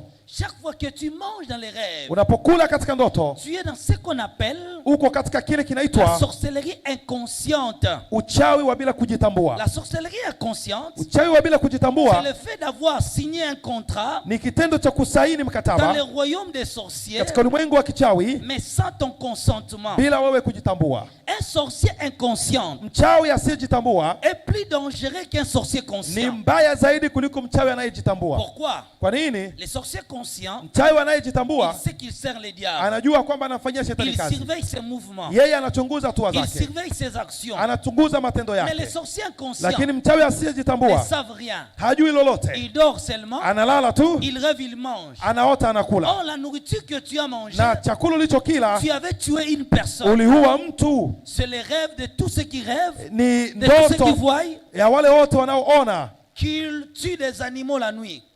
kama vile unaota unaua mnyama usiku. Je faisais un rêve, Niliota ndoto, on m'a apporté waliniletea juste une poule, kuku, je l'ai tué, nikaua huyo kuku. et puis les gens sont venus, Baadaye watu wakaja ils ont dit, wakasema, préparez ce poulet, tengeneza hiyo nous allons kuku, manger. tutakula pamoja. La sorcellerie. Uchawi. Amen. Amen. Quand tu rêves comme ça, Unapoota hivyo, sache-le bien kumbuka que tu es dans la sorcellerie. uko katika uchawi. Est-ce que vous me comprenez? Je, mnanielewa? Est-ce que vous me suivez? Je, mnanifuata vizuri? Chaque fois que tu vois des rêves comme ça, Kila wakati unapoota hivyo, tu tues des animaux. unaua wanyama usiku. Il y a ceux qui rêvent la nuit, Kuna wengine wanaota usiku, comme une femme a relaté l'histoire. kama mwanamke mmoja alitueleza Elle se voyait dans un marché. kwamba alijiona yuko katika soko. Elle était en train de vendre beaucoup d'articles. Alikuwa anauza vitu vingi sana sokoni, Et beaucoup de clients venaient s'intéresser à ses produits. na wateja wengi walikuwa wanakuja kuangalia biashara vyake. Quand tu fais des commerces quand tu dors, Unapofanya uchuuzi unalala, et que pendant le jour, na mchana tu ne fais pas cela, ufanye huo uchuuzi, c'est un grand signe ni ishara que mbaya. toi, Yawezekana tu wewe es juste une marchande uko biashara des royaumes des sorciers. katika ufalme wa giza, Parce que dans le royaume des sorciers, sababu katika ufalme wa giza il y a beaucoup d'activités. kuna mambo mengi sana. C'est pourquoi beaucoup de gens aussi Ndio maana watu wengi pia rêvent la nuit, wanaota usiku ils portent juste une tenue. kwamba anavaa sare, Il est militaire. ni jeshi, Mais pendant les jours, il est civil. lakini mchana yeye si jeshi. Cela prouve Hiyo que inathibitisha tu as des grades dans le monde des sorciers. kwamba una madaraka katika ulimwengu wa kichawi. Là-bas, on peut t'engager comme un militaire. Pale wanaweza kukuajiri kama jeshi, Et quand tu te vois avec des tenues, na unapojiona una sare za dans le jeshi monde des sorciers, katika ulimwengu wa dans les kichawi, songes, katika ndoto, sache que tu es sorcier. ujue uko mchawi, Mais ta mission, c'est quoi? lakini kazi yako ni ipi? D'aller arrêter les gens. Ya kwenda kushika watu. Toi, ton objectif, c'est d'arrêter les gens. Wewe lengo lako ni kushika watu. Si les sorciers ont décidé de tuer une personne, Wachawi wakiamua kumuua mtu, on t'envoie. wanakutuma Toi, tu pars arrêter cette wewe, personne. unaenda unashika mtu yule, Tu l'amènes chez les sorciers. unamleta kwa wachawi, Et c'est eux qui vont le tuer. na ni wao watamuua. Après, ils te donneront ta part. Baadaye wanakupa sehemu yako. Quand tu te vois avec la tenue, Unapoota una sare ya kijeshi, retenez d'abord, kumbuka kwanza c'est que tu es sorcier, kwamba kwanza uko mchawi, mais ton rôle encore, lakini kazi yako sasa c'est de semer de freinage dans la vie de gens. ni kuleta watu wasisonge mbele katika maisha. Est-ce que quelqu'un me suit? Je, mnanifuata vizuri hapa? Quand tu vois des tenues, tu portes une tenue dans le rêve. Ukiona unavaa sare za jeshi katika ndoto, Tu es dans la sorcellerie, yaani uko katika uchawi, mais toi tu es un soldat. lakini wewe ni jeshi. Toi tu travailles pour semer de freinage. Wewe unatenda kazi kwa ajili ya kufunga maisha ya watu. Tu es capable de détruire ton propre travail. Una uwezo hata wa kuharibu kazi yako binafsi, Soit de détruire le travail de ton mari, au de tes kuharibu enfants, ainsi de kazi ya suite. mume wako, watoto na kadhalika. Là où il y a la sorcellerie, là où tu es dans la sorcellerie inconsciente, Yaani hapo uko katika uchawi wa bila kujitambua. sache-le bien que tu semeras beaucoup de terreur, Ujue ya kwamba utaleta matatizo mengi, tu semeras beaucoup de troubles. utaleta shida nyingi, Mais ce n'est pas tout. lakini sio hapo tu. Lorsque tu fais les songes, Unapoota ndoto tu te vois nu. kwamba uko uchi, Tu rêves la nuit, tu es nu. unaota usiku uko uchi, C'est la sorcellerie. ni uchawi. Mais là, on appelle ça la sorcellerie de la malédiction. Lakini hiyo inaitwa uchawi wa laana. Toi, tu apportes la porte. Tu es un porteur de malédiction. Ina maana wewe ni mbeba laana, Donc, tout ce que tu touches yaani chochote utakachokigusa sera maudit. kimelaaniwa. Tu entres dans un département de l'église. Unaingia katika department ya kanisa, Tu viens balayer l'église. unakuja kufyagia kanisa, Tu maudis l'église unalaani kanisa sans le savoir. bila hata wewe mwenyewe Tu kujua. nettoies les chaises de l'église. Unapanguza viti vya kanisani. C'est pourquoi les pasteurs ne comprennent pas. Ndio maana mchungaji atakuwa haelewi, Il a prié, anaomba mais il vient à l'église, il n'y a pas de gens. lakini anakuja kanisani hakuna watu. Oh, la femme qui balaye l'église, Kumbe mwanamke aliyefyagia elle est dans kanisani la sorcellerie, yuko katika mais uchawi, elle ne sait pas. lakini yeye mwenyewe hajui Elle se kama voit yuko, nue dans le rêve. anajiona uchi Donc, usiku. chaque fois qu'elle vient balayer l'église, Kwa hiyo kila wakati anapokuja kufyagia elle kanisa, laisse sa nudité dans les chaises. anaacha uchi wake kwenye viti. Là où il y a la nudité, Ambapo pana uchi wa mwanamke, la présence de Dieu ne vient jamais. uwepo wa Mungu hawezi kuja hapo. Maintenant, si tu rêves que tu es à moitié habillé, Sasa ukiota ya kwamba umevaa nusu uchi, et que ici tu portes une chose, ici tu es nu, kwamba huku unavaa kaptura, huku juu uko sache que uchi, toi tu es là pour attaquer. ujue kwamba wewe uko hapo kwa Tu es ajili dans ya la sorcellerie kuattack. des attaques. Wewe uko katika uchawi wa Ton kuattack watu, objectif c'est de combattre. na lengo kubwa ni kupiganisha hao Donc watu. là où les gens veulent prospérer, Yaani mahali ambapo watu wanataka kufanikiwa, toi tu sèmes les combats. wewe unaleta vita. Je vous pose la question. Nataka niwaulize swali. Est-ce que quelqu'un d'entre nous Mmoja miongoni mwetu a fait déjà un constat ameweshawahi kutazama depuis que tu es devenu ami de quelqu'un, tangu ulipokuwa rafiki wa mtu fulani, d'une personne, rafiki wa mtu fulani, tu constates que ta vie ne avance pas dans certains unaona domaines. kama vile maisha yako hayasongi mbele katika mambo Ou chaque fulani. fois que tu révèles ton projet à une personne, Kila mara unapofunua mipango yako kwa mtu fulani, ces projets-là n'aboutissent jamais. ile mipango haifiki mbali. Qui d'entre nous a fait des constats Nani pareils? miongoni mwetu amewahi kuona hali kama hiyo ikimtokea?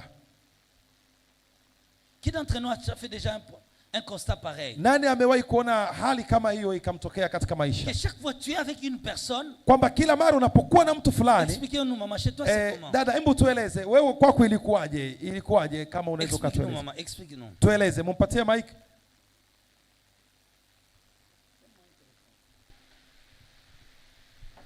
Explique-nous maman. Tueleze mama. Bwana Yesu asifiwe. Amen.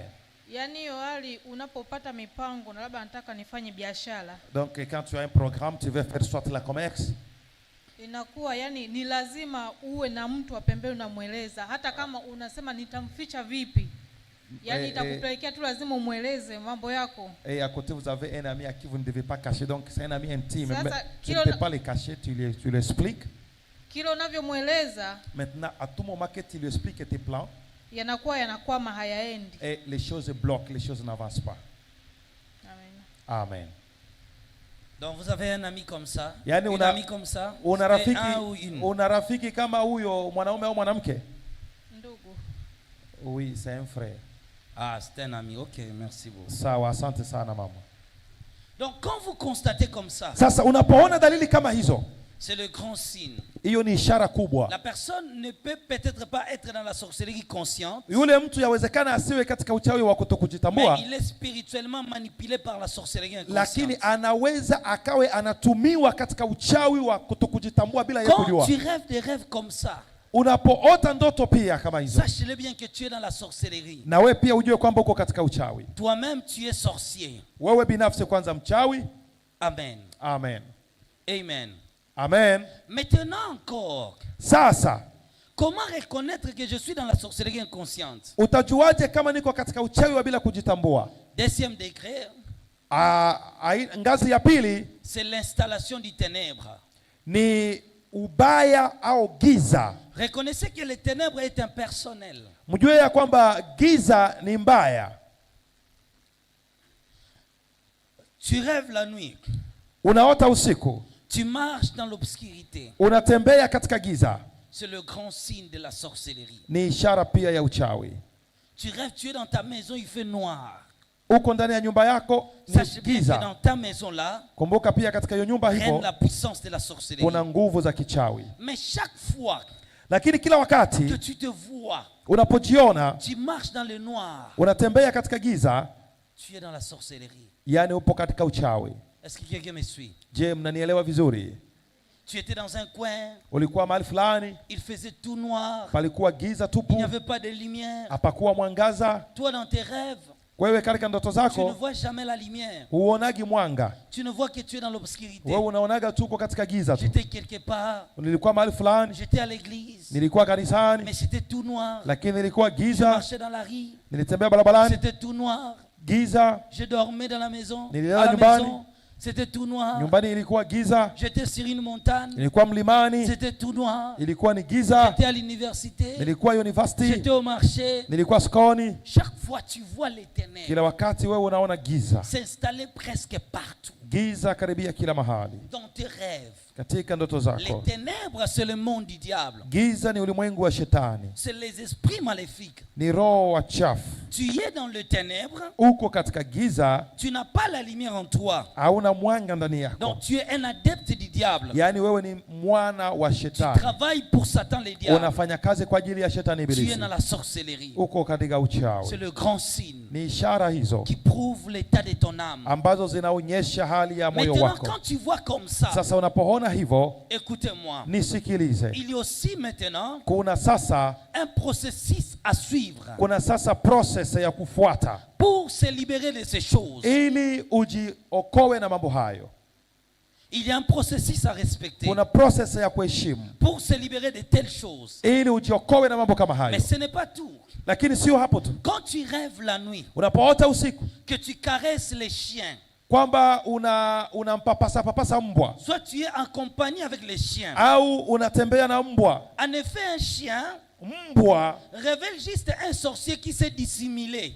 mbwa anabashiri tu mchawi aliyejificha katika Mais umri la maintenant, nyama. toi, tu rêves la nuit, Sasa wewe unaota usiku que tu es en compagnie d'un chien. kwamba unatembea na mbwa, Vous marchez avec un chien. unatembea na mbwa. Lorsque deux personnes marchent ensemble, Watu wawili wanapotembea pamoja, on les juge comme des compagnons. maana yake wameelewana. Cela veut dire Hii que inamaanisha toi, tu es dans la sorcellerie uko katika uchawi et tu es ami d'un sorcier. na wewe ni rafiki wa Donc, mchawi, c'est quelqu'un qui te gère dans la sorcellerie. yaani ni mtu fulani C'est iko na wewe lui katika qui te uchawi, contrôle. ni yeye ambaye anakutawala. Est-ce que quelqu'un me suit? Je, mmenielewa hapo? Donc, c'est lui qui te contrôle. Ina maana ni yeye anakutawala, Donc, c'est comme si quelqu'un t'a donné la yaani sorcellerie, ni kama vile mtu alikupa uchawi mais il sait que tu n'es pas conscient. lakini anajua wewe hujui. Alors, chaque nuit, Kwa hiyo kila usiku il vient te prendre. anakuja kukuchukua, Il marche avec toi. anatembea na wewe, Mais il ne veut pas seulement lakini hataki tu que tu puisses connaître son identité. umjue kama ni yeye C'est ni yeye pourquoi il kweli. est comme un chien. Ndio maana anajifanya Il kama mbwa, apparaît sous forme de chien. ndio maana anakuja kwako kwa mfano wa Il mbwa, se dissimule au corps d'un chien. anajificha katika mwili wa mbwa. Tu marches avec lui, Unatembea naye, tu dors avec un chien, unalala na mbwa, tu caresses un chien, unapapasa papasa un mbwa, chien saute sur toi. au mbwa anapanda juu Cela yako. prouve que tu es dans la sorcellerie. Hiyo inaonyesha uko katika Mais uchawi, dans la sorcellerie, lakini katika uchawi que quelqu'un t'accompagne. wa ambapo mtu fulani ndo Quelqu'un anakusindikiza, t'a fait intégrer mtu fulani dans amekuingiza une confrérie de sorciers. katika kikundi cha Il wachawi marche avec na toi. anatembea pamoja na wewe. Est-ce que quelqu'un me suit? Je, mnanielewa vizuri? Quelqu'un me suit? Je, mnanifuatilia? Amen. Qui a rêvé déjà des chiens? Nani amewahi kuotaota ndoto za mbwa? Qui a rêvé déjà des chiens? Nani ameota ndoto za mbwa? N'aie pas honte, lève Na usisikie aibu, inua tu kidole juu, inua mkono juu. 1 2 3 Que 4. Dieu vous bénisse. Bwana wabariki sana. Expliquez-nous ton rêve, c'était comment? Hebu tuelezee ndoto yako ilikuwaje?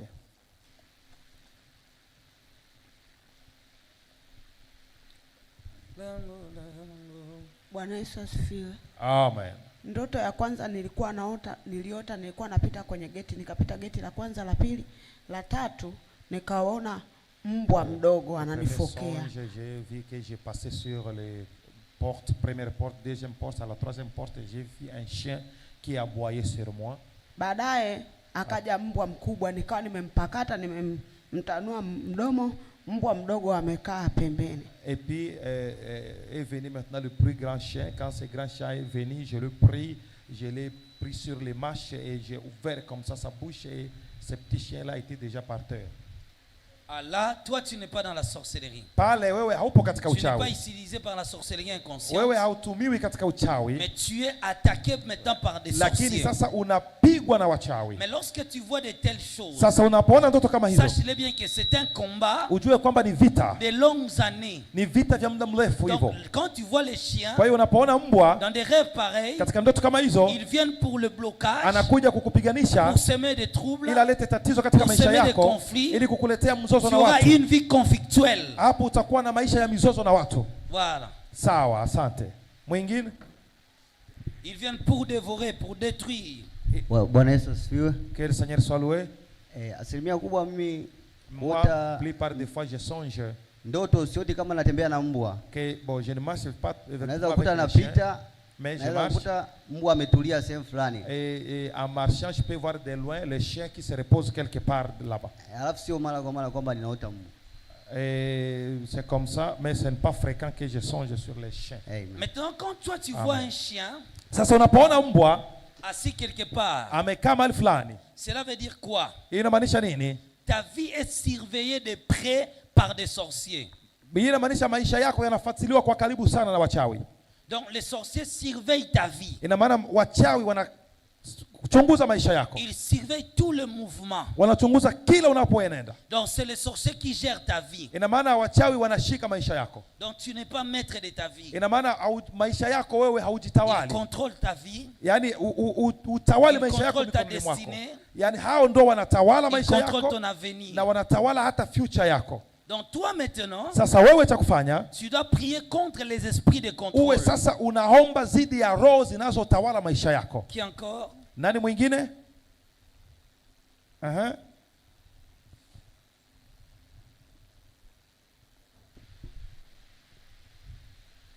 Bwana Yesu asifiwe. Que Dieu soit loué.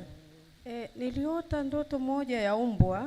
Moi j'ai fait un songe de chien. Ilikuwa mida ya saa 11. C'était vers 5 heures du matin. Nikaona mbwa kama 20 wananifuata. J'ai vu au moins 20 chiens qui me suivaient. Walipofika karibu na Quand mimi, ils sont arrivés tout près de moi, nikapaa juu. et j'ai vu, moi j'ai monté au Walikuwa ciel. na punda nyuma yake. Et ces chiens avaient une cheval derrière. Nikaanza kuwapiga kutoka juu. Et j'ai commencé à les frapper étant en haut. Nikasema kwa nini wapige kutoka juu? J'ai dit comment je les frappe étant en haut. Nikashuka chini. Laisse-moi descendre et les suivre là. Kaanza kuwapiga. Et j'ai commencé à les frapper Katika là même. kuwapiga, En les frappant. wakakimbilia njia moja wote. Et ils ont fait le même chemin tous.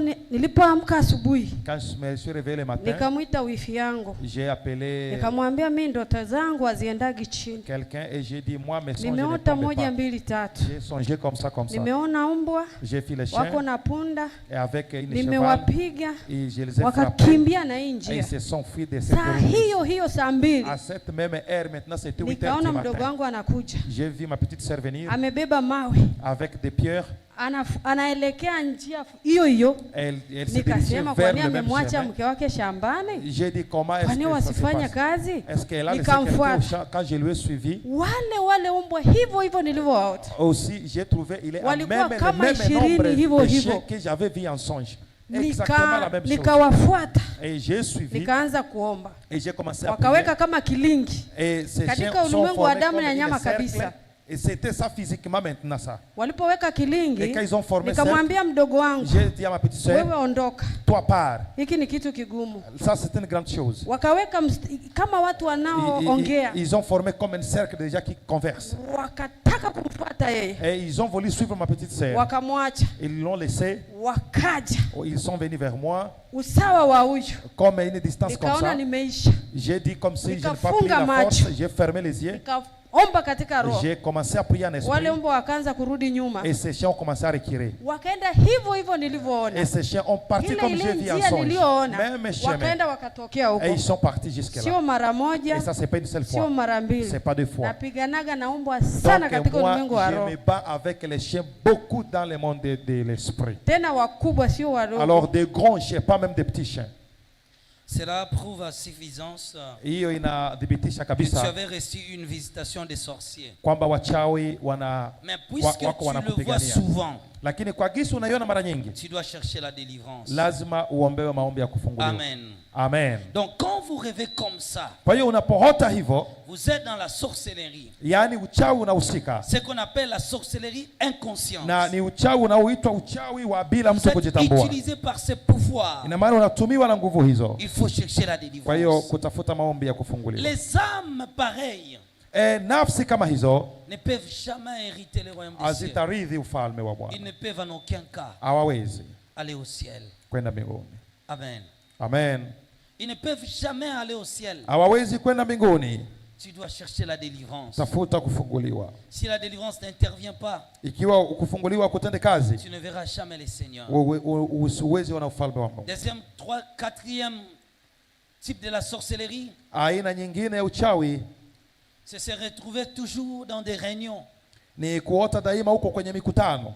Chaque fois que tu rêves, tu es dans une réunion. Unapoota huko katika mkutano, Tu es avec des gens uko na watu que tu ne maîtrises pas, ambao hujui, des gens que tu ne connais pas, watu usiowafahamu, mais vous êtes en compagnie, lakini uko na wao, vous faites une réunion, muko katika mkutano, vous discutez sur les choses. mnazungumza juu ya mambo fulani fulani. C'est le grand signe Ni ishara kubwa que vous êtes dans la sorcellerie. kwamba uko katika uchawi. Cela ne veut pas dire Hiyo haimaanishi kwamba qu'on te donnera de grandes responsabilités. kwamba watakupa majukumu makubwa, Mais cela veut dire yaani inamaanisha que tu as de grandes responsabilités kwamba una majukumu makubwa dans le royaume du diable. katika ulimwengu wa shetani. Tu as de grandes responsabilités. Una majukumu makubwa, C'est ça, rêver, faire des réunions avec des ndo pale inconnus. unapoona unafanya mikutano na watu usio wajua. Tu étais accompagné avec des gens que tu ne connais même pas, Wakati mwingine ulikuwa na watu ambao ufahamu des kabisa, personnes auxquelles tu ne maîtrises même pas. watu ambao hujui hata kidogo. C'est le grand signe de la sorcellerie. Ni ishara kubwa ya uchawi Tu pia. dois chercher la délivrance. Lazima utafute kufunguliwa. Le grand signe de la sorcellerie inconsciente, Ingine ishara ya uchawi wa mtu bila kujitambua c'est des promenades dans la brousse. ni kujiona unadhurura katika pori. Quand tu vois toujours dans tes rêves, Unapoona daima katika ndoto zako tu marches dans la brousse, unatembea katika pori, dans la savane, katika pori kubwa, tu es dans la forêt, uko katika pori nzito, c'est le grand signe de la sorcellerie. ni ishara ya uchawi. Le grand signe de la sorcellerie. Ni ishara kubwa ya uchawi. Amen. Amen. Quand tu vois comme ça, Unapoona hivyo, Dieu t'interpelle Mungu anataka que kukumbushe ton âme n'est pas encore prête. kwamba nafsi yako haijawa vizuri. Ton âme n'est pas prête pour le ciel. Nafsi yako haijawa vizuri kwa ajili ya mbingu. Cherche la délivrance. Kwa hiyo tafuta Tu te vois kufunguliwa. dans des forêts, Unapojiona uko katika tu te vois pori, dans la brousse, unajiona katika, tu te vois dans la savane. unajiona katika jangwa, Cherche la délivrance. tafuta kufunguliwa. Tu es dans la sorcellerie. Yaani unahusishwa katika uchawi, Tu appartiens à un royaume maléfique. uko katika ufalme mbaya. C'est de même avec ceux qui font des rêves Ni sawasawa na wale wanaoota qu'il est en train d'escalader. kwamba iko anapaa. Chaque fois que tu rêves que tu es en train d'escalader des murs, Kila wakati unapoona ya kwamba unapaa vibambazi que dans le vide tu voles comme un ange, au katika anga tu hivi unaruka kama malaika, c'est le signe de la sorcellerie. pia ni ishara ya kichawi. Tu te vois comme si les gens voulaient t'attaquer, Unajiona kama vile watu walitaka kukushika, et après tu vois des ailes sortir ici, tu commences à voler na comme des baadaye anges. unajiona kama mabawa mawili yanatokelezea kwenye mwili wako na unaanza ruka kama malaika. C'est le C'est le grand signe de la sorcellerie. Hiyo pia ni ishara ya kichawi. Tu te vois, les gens sont venus contre toi. Unaona watu wanakuja kupiganisha Directement, tu commences à voler. na moja kwa moja wanaanza kuruka. C'est le grand signe de la sorcellerie. Ni ishara ya kichawi. Quand vous voyez comme ça, Unapoona hivyo, cherche la délivrance. tafuta kufunguliwa. Cherche la délivrance. Tafuta kufunguliwa. Le grand signe de la sorcellerie, Ishara ya uchawi, inconscience. uchawi wa bila wewe C'est se kujitambua. voir dans des cimetières. Ni kujiona huko kwenye makaburi, Se voir dans des cimetières. unajiona kwenye makaburi. Tu te rêves, tu vois souvent dans tes rêves Unaona mara nyingi katika ndoto que zako tu es dans un cimetière kwamba uko kwenye makaburi, en train de ranger des tombes, huenda kufyagia kwenye makaburi soit en train de pleurer. un au mort. unalia kwenye makaburi. Là, c'est le grand signe. Hiyo ni ishara kubwa. Quand tu vois comme ça, Unapoona hivyo, cherche ta propre délivrance. tafuta kufunguliwa kwako Tu binafsi, es dans la sorcellerie. yaani uko katika uchawi. Amen.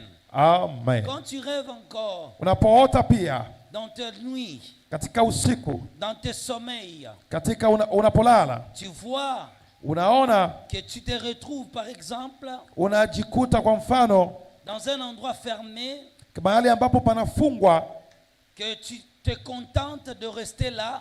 na unasikia raha kukaa hapo. Là, ce n'est pas maintenant une prison, Hiyo sasa sio gereza, mais toi tu trouves ton contentement lakini unasikia vizuri tu de rester dans cet endroit isolé. kukaa katika mahali hapo. C'est aussi le grand signe de la sorcellerie. Ni ishara ya kichawi pia. Donc quand tu vois comme ça, Kwa hiyo unapoona mambo kama hayo, tu dois comprendre unapashwa uelewe que tu dois chercher la délivrance. kwamba lazima utafute Si la ukombozi. délivrance n'intervient pas, Kombozi, kufunguliwa kusipofanya kazi hapo, c'est difficile pour toi d'aller au ni ciel. vigumu kwako kwenda mbinguni. Tu ne peux pas. Huwezi, Parce qu'en réalité, sababu kusema kweli toi tu sers Satan le diable. unamtendea shetani kazi. C'est encore Ni pia ceux qui rêvent wale wanaoota prendre des bains, kwamba wanahoga soit dans l'océan, aidha katika bahari, lac, ziwa, rivière, mto, fleuve.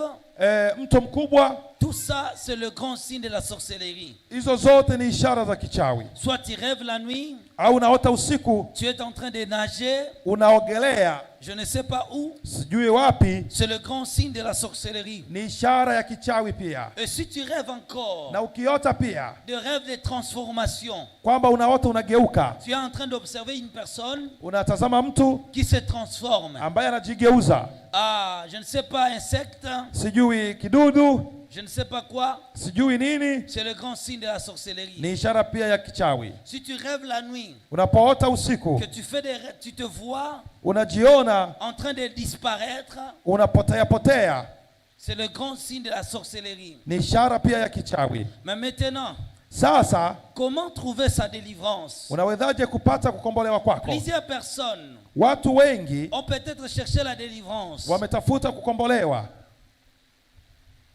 mais jusqu'aujourd'hui, lakini mpaka leo ils ne sont pas toujours délivrés. hawajakombolewa. La première chose, Jambo la kwanza, tu dois d'abord unapaswa kwanza dénicher kugundua quelle est cette puissance ni nguvu gani, et pardon, comment tu as obtenu cette puissance de la sorcellerie. ulipatapataje hizo nguvu za kichawi, Découvrir son origine. kugundua chimbuko lake. C'est la suffisance des informations acquises Ni kutokuwa na taarifa tosha qui te montrera le chemin de la solution. ambayo inafanya watu wengi wakose njia, na ukiwa na hizo Deuxième taarifa chose utapata à njia. faire, Jambo la pili la kufanya c'est la consécration entière dans cette affaire. ni kujitolea kikamilifu katika jambo hilo. Donc tu dois t'engager Yaani lazima ukubali entièrement à ces problèmes. kwamba ulishughulikie kabisa swala Troisième hilo. chose, Jambo lingine c'est l'autodélivrance. ni kujikomboa wewe binafsi. Tu dois prendre la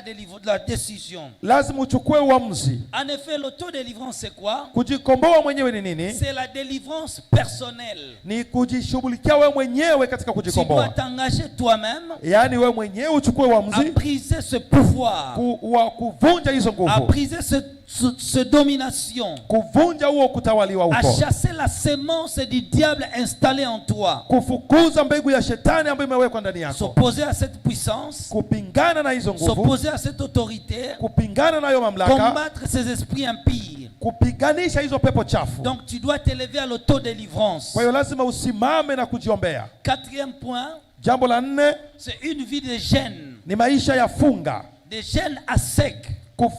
funga bila kula chochote, T'engager à des prières de jeûne, kuomba maombi ya funga, de jeûne à sec, funga ya bila kula, pour menacer ces esprits-là. ili kusumbua hizo pepo. 5e point, Jambo la 5 c'est trouver un homme de Dieu qui a l'onction, ni kukutana na mtumishi wa Mungu aliye na upako, qui peut t'apporter une assistance ambaye anaweza kukusaidia pour te libérer dans cette situation. ili akuokoe na hiyo dalili. Amen. Amen. Amen. Amen. Voilà en quelque sens quelques points Ona kwa kifupi pointi baadhi que je vais continuer à donner au fil et à ambayo mesure que nous allons nitaendelea continuer. kuwapa kadiri tunavyoendelea. Mais utilise d'abord ces clés. Kwa hiyo kwanza tumia hivyo Ce sont hizo des funguo. clés qui libèrent de la sorcellerie inconsciente. Ni funguo ambazo zitakuweka huru na uchawi wa bila wewe kujitambua. Trouver un homme de Dieu, Tafuta mtumishi wa Mungu t'engager à l'autodélivrance, ambaye atakusaidia na uwe na engager ukombozi des wewe prières de binafsi. combat spirituel. Anza kufanya maombi ya vita vya kiroho.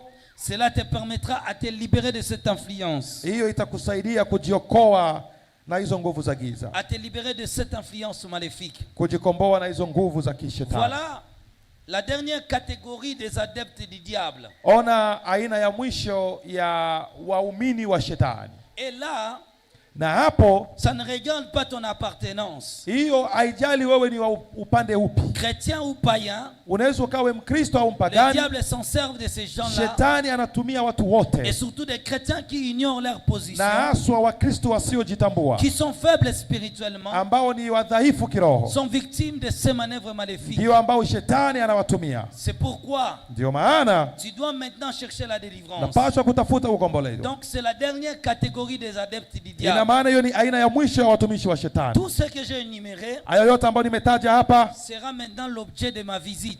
ndiyo itakuwa iliyokuwa lengo ya mimi kwenda huko, Visite dans le royaume satanique. kwenda katika huo ufalme wa shetani. Nous irons maintenant voir toutes ces choses. Tukaenda sasa kuona mambo kama hayo. Voilà maintenant l'introduction du témoignage. Huu ndio kama utambuzi wao kutambulisha ushuhuda Voilà le wangu, début de mon histoire. ndo mwanzo wa historia yangu. C'était en 2016 Ilikuwa ni mwaka wa 2016 que je vais effectuer mon premier voyage dans le royaume des eaux, ndipo dans le nilifanya royaume des ténèbres. safari ya kwanza katika ulimwengu wa giza. Je ne savais pas Sikuwa najua que cette expérience kwamba maono haya allait couvrir une période de 6 années, kwamba yangechukua muda wa miaka 6, donc de 2016 à 2022, yani 2016 hadi que 22. l'ange du Seigneur Malaika wa Bwana a été envoyé alitumwa pour m'amener à visiter ce royaume. ili anibebe ili niweze kuona falme hizo. Nous irons pendant 23 heures Tukaenda muda wa saa 23 visiter ce royaume des eaux. kuangalia hizo falme za Donc majini. cette expérience Kwa hiyo ushuhuda huu couvre une longue période, ni ushuhuda wa muda mrefu, période de réalité ushuhuda ambao niliona que mambo je vais mazito visiter dans ce monde. ambapo niliona katika ulimwengu huu. Cette expérience Ushuhuda huu a été très instructive pour moi, ulikuwa ushuhuda ambao nilielimika sana, parce que ça va bouleverser mon entendement sababu ulibadili uelewa wangu et changer ma façon na d'apercevoir kubadili namna yangu ya kutazama les réalités spirituelles. mambo ya kiroho.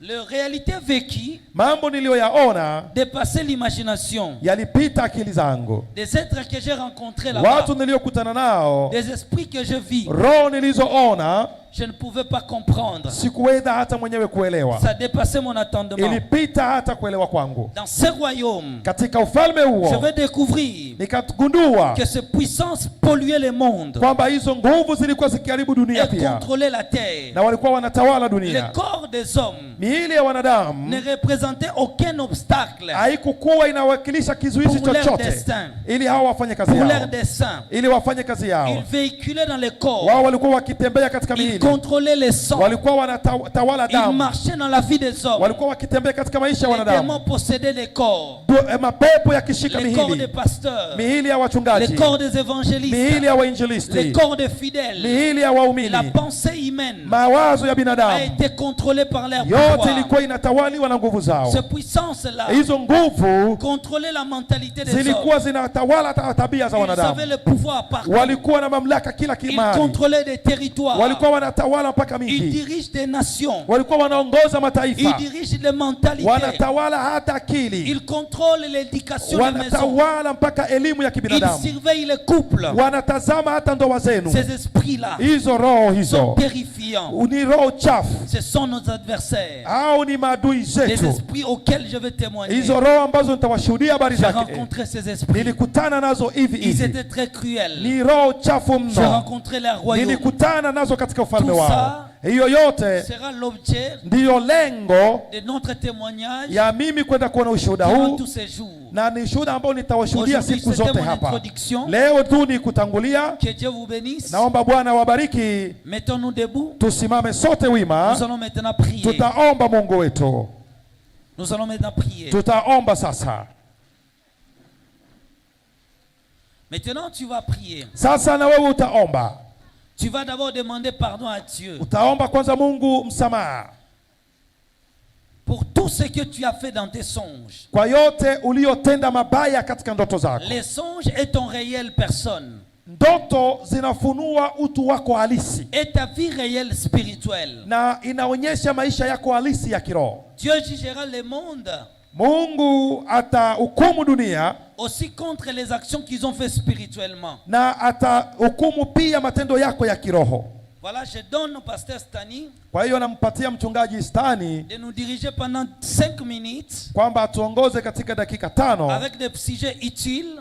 kwa mambo tutakayoyaombea. Après moi, je vais rebondir Baadaye mimi nitarudi tena avec des sujets de délivrance. na tutakayoombea kwa ajili ya kufunguliwa. Haleluya, haleluya. Ni muda wa maombi sasa. Tutaomba Mungu atusamehe. Sote ni wanadamu, tumekosea katika njia moja au nyingine, lakini Mungu atuhurumie.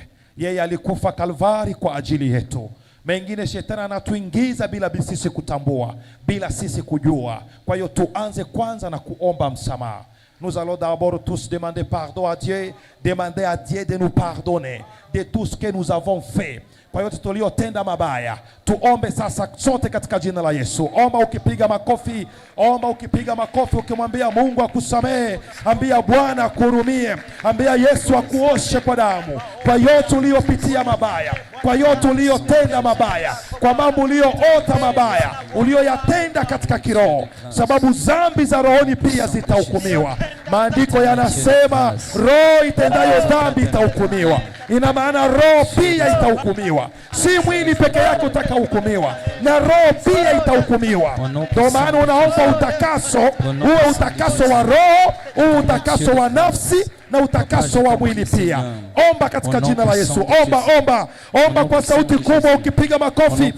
Omba ukipiga makofi. Ambia Yesu akusamehe, ambia Bwana akusamehe, ambia Yesu naja mbele zako, naomba unioshe kwa damu yako, naomba unisamehe mimi ambaye ni mkosaji, mimi ambaye nimetenda mabaya, nimezini hata katika ulimwengu wa roho, nimeiba katika ulimwengu wa roho, nimeua katika ulimwengu wa roho. Ambia Yesu Kristo, naja mbele zako leo, naomba unioshe mimi mwenye kujaa kiburi, mimi mkosoaji wa hali ya juu, mimi mwenye kuona tu makosa ya wengine, naomba Bwana unisamehe. Mimi mwenye kunena mabaya, mimi nisiongea mazuri ya wengine, kazi ni kuongea mabaya ya wengine. Yesu naja mbele zako, naomba unisamehe. Omba, omba, omba, omba kwa sauti kubwa, omba ukipiga makofi.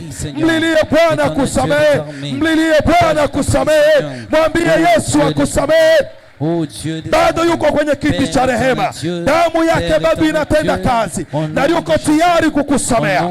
Yesu yuko tayari kukuhurumia. Hata jioni hii ni yeye yule jana, leo, hata milele. Anaweza kusamehe dhambi zako. Omba ndugu, omba, omba, omba ndugu, omba ndugu, dada, omba. Ambia Yesu akusamehe, ambia Yesu akuhurumie, ambia Yesu akuoshe kwa damu yake. Hiyo damu ina uwezo wa kukuosha.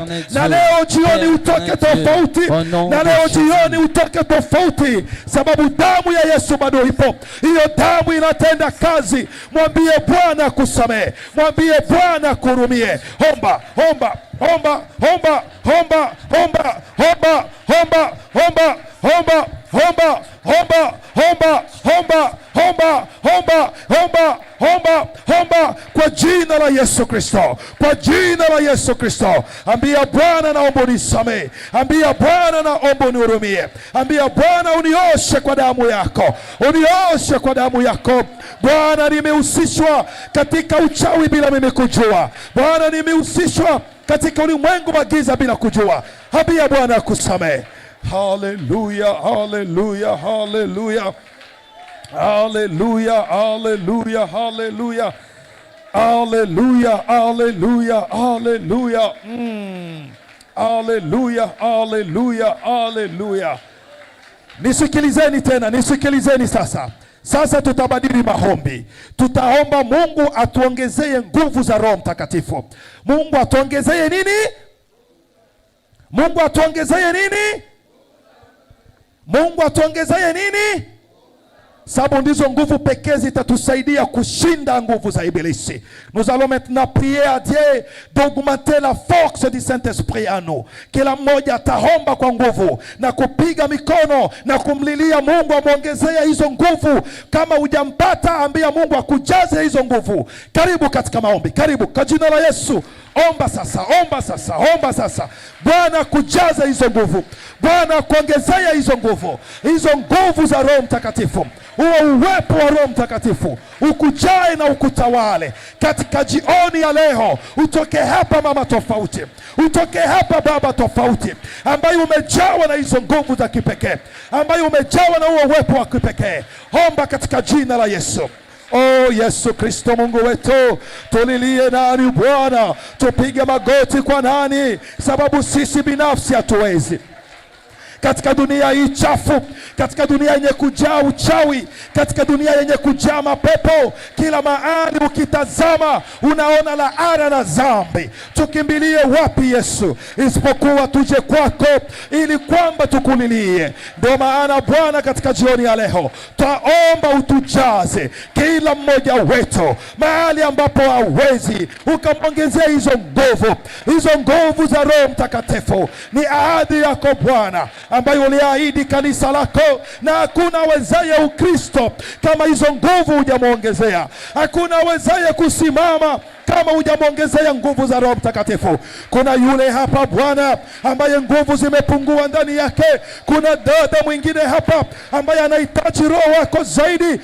Mfalme wa amani, Yesu Kristo Mungu wetu, kumbuka vilio vya wana wako. Tusikilize Baba katika jioni ya leo.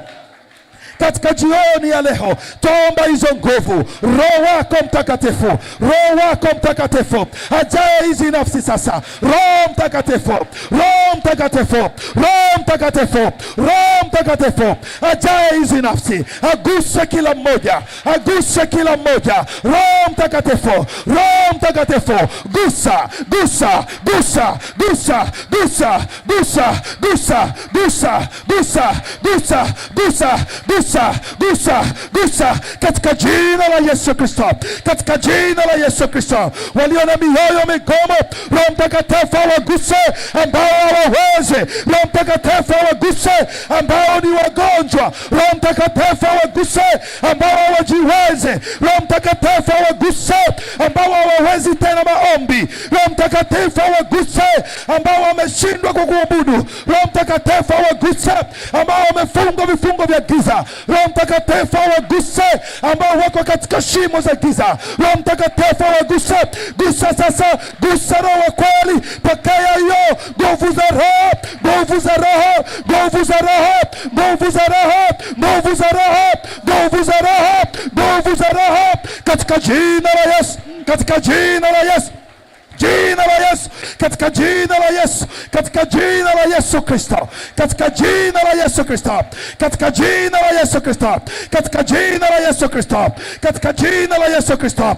Jaza wana wako Baba, jaza binti zako Baba, jaza watumishi wako Baba, jaza taifa lako Baba. Wana na binti zako wajazwe na nguvu zako, wajazwe na uwepo wako. Kila minyororo ya shida, kila minyororo ya giza, kila minyororo ya shetani, kila minyororo ya uwepo wa giza ikaanguke sasa, ikaanguke sasa, ikaanguke sasa katika jina la Yesu, katika jina la Yesu, katika jina la Yesu. Mamlaka na utawala wa Bwana wetu Yesu Kristo yakatawale sasa, yakashike kila kona, kila nafsi iliyo hapa, kila ndugu aliye hapa, kila dada aliye hapa, akatoke hapa tofauti, akatoke hapa ameguswa, akatoke hapa ametawaliwa, akatoke hapa mtu tofauti kwa jina la Yesu. Omba, omba, omba, omba, omba, omba, omba, omba, omba kwa sauti kubwa. Omba ukitembea, omba ukitembea, omba ukitembea, tembea huku na kule, omba ukitembea, omba ukitembea, ukipiga makofi na huku ukitembea kule na kule, omba kwa jina la Yesu. Omba, omba, omba, omba, omba, omba, omba, omba, omba, omba, omba, omba, omba, omba, omba, omba, omba, omba, omba katika jina la Yesu Kristo. Vuruga nguvu za giza, vuruga nguvu za giza. Omba ukitembea, omba ukitembea, omba ukitembea na huko ukipiga makofi. Bwana kujaze, Bwana kujaze, Bwana kujaze, Bwana kujaze, Bwana kujaze, Bwana kujaze, Bwana kujaze, Bwana kujaze, Bwana kujaze kwa jina la Yesu, kwa jina la Yesu, kwa jina la Yesu.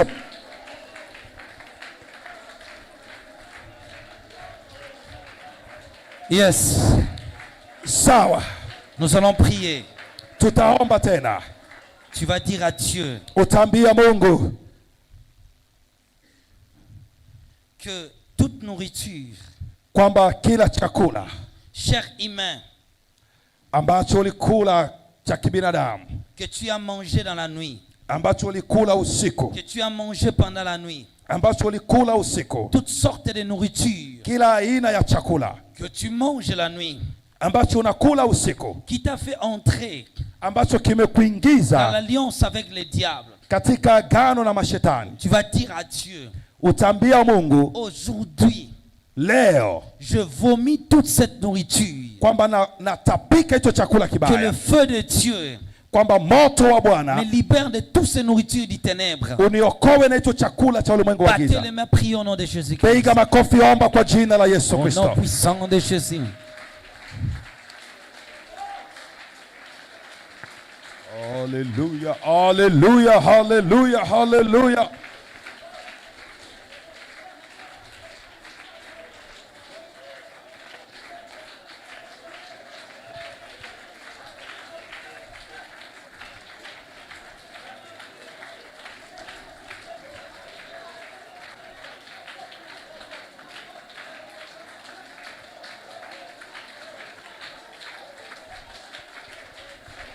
Omba, omba, omba, omba, omba, omba ukipiga makofi. Je me libère de toute nourriture. Je me libère de toute nourriture. Toute nourriture. Kila Toute chakula, nourriture. kila Toute chakula, nourriture kila que je chakula mangeais dans les rêves. ambazo nilikula Seigneur, usiku. libère-moi. Bwana uniokoe Seigneur, na hicho. libère-moi. Bwana uniweke Je huru na vomis hicho. cette nourriture. Na kitapika. Priez, priez, priez. Omba, omba, omba, omba, omba, omba. Hallelujah.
Écoutez-moi. Nisikilizeni. Dis Seigneur Jésus-Christ, Sema Bwana Yesu Kristo, je refuse la sorcellerie. nakataa uchawi.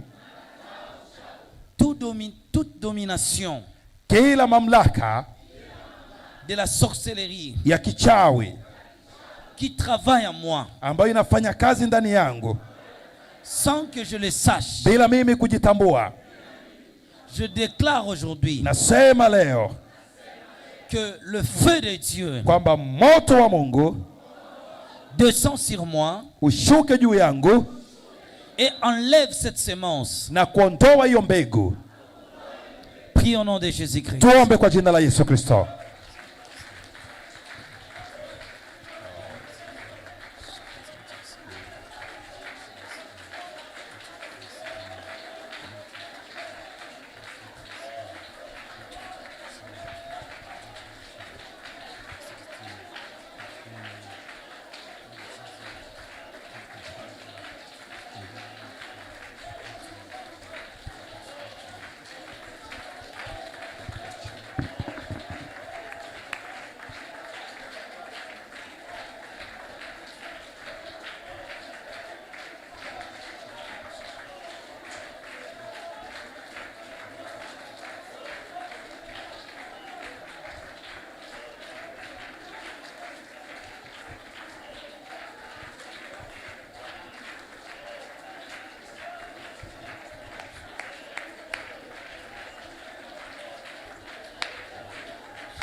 Omba, omba, omba, omba, omba, omba.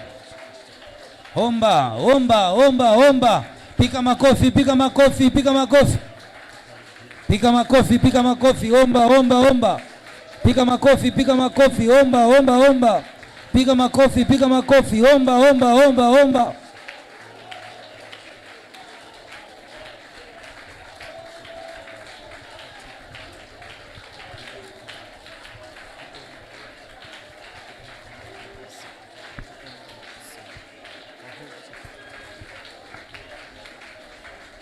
Écoutez, Nisikilizeni.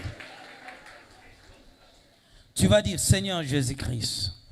Sema Bwana Yesu Kristo, Bwana Yesu Kristo, à partir d'aujourd'hui, kwanza leo je refuse l'action de la sorcellerie. nakataa uchawi, Les œuvres de la sorcellerie vitendo vya kichawi ne peuvent plus se manifester en moi. visiweze kuzirika tena ndani yangu.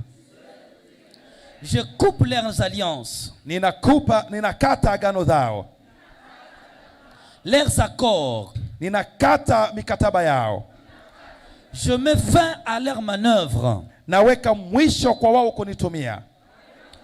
Cette puissance maléfique Hizo nguvu za giza ne peut pas continuer à opérer dans ma vie. haziwezi kuendelea kutenda kazi maishani mwangu. Je réclame mon appartenance en Christ. nadai kwamba mimi ni wa Kristo, que je suis chrétien. kwamba mimi ni Mkristo. Je ne peux pas avoir les choses de la sorcellerie. Siwezi kuwa na mambo ya kichawi. Sorcellerie quitte mon corps. Uchawi toka katika mwili wangu. Omba, omba, omba, omba, piga makofi, piga makofi, omba, piga makofi.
Écoutez, Nisikilizeni. nous allons encore prier. Tutaomba tena.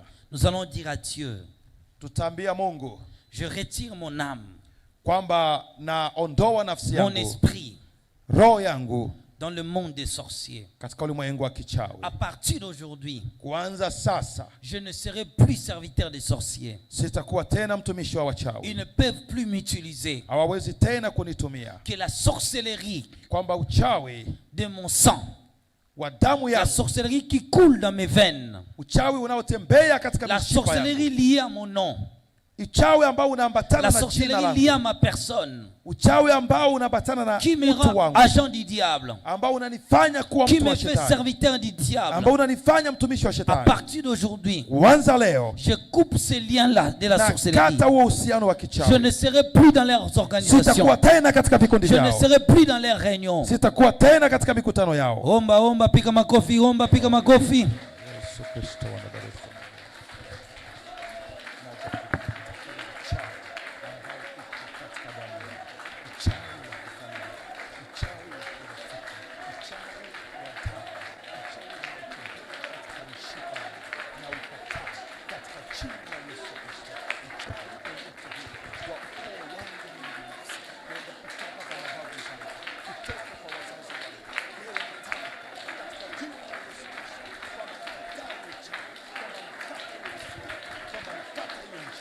kwa jina la Yesu Kristo, kwa jina la Yesu Kristo, kwa jina la Yesu Kristo, kwa jina la Yesu Kristo.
Mkono wako wa ajabu Bwana, kaendelee kuniongoza, kaendelee kunitawala katika kila hatua, katika kila mahali na wewe mwenyewe Kristo Yesu, ukanishika, ukaniongoza, ukanitawala sasa kwa jina la Yesu.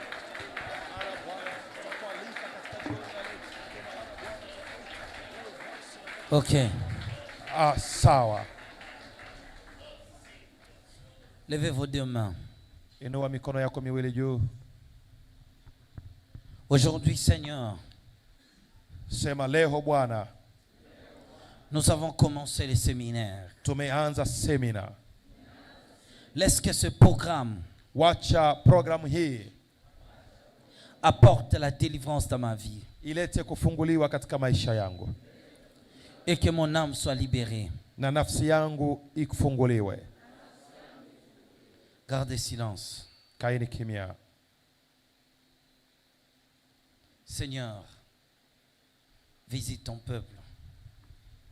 Hallelujah. Apporte la vie.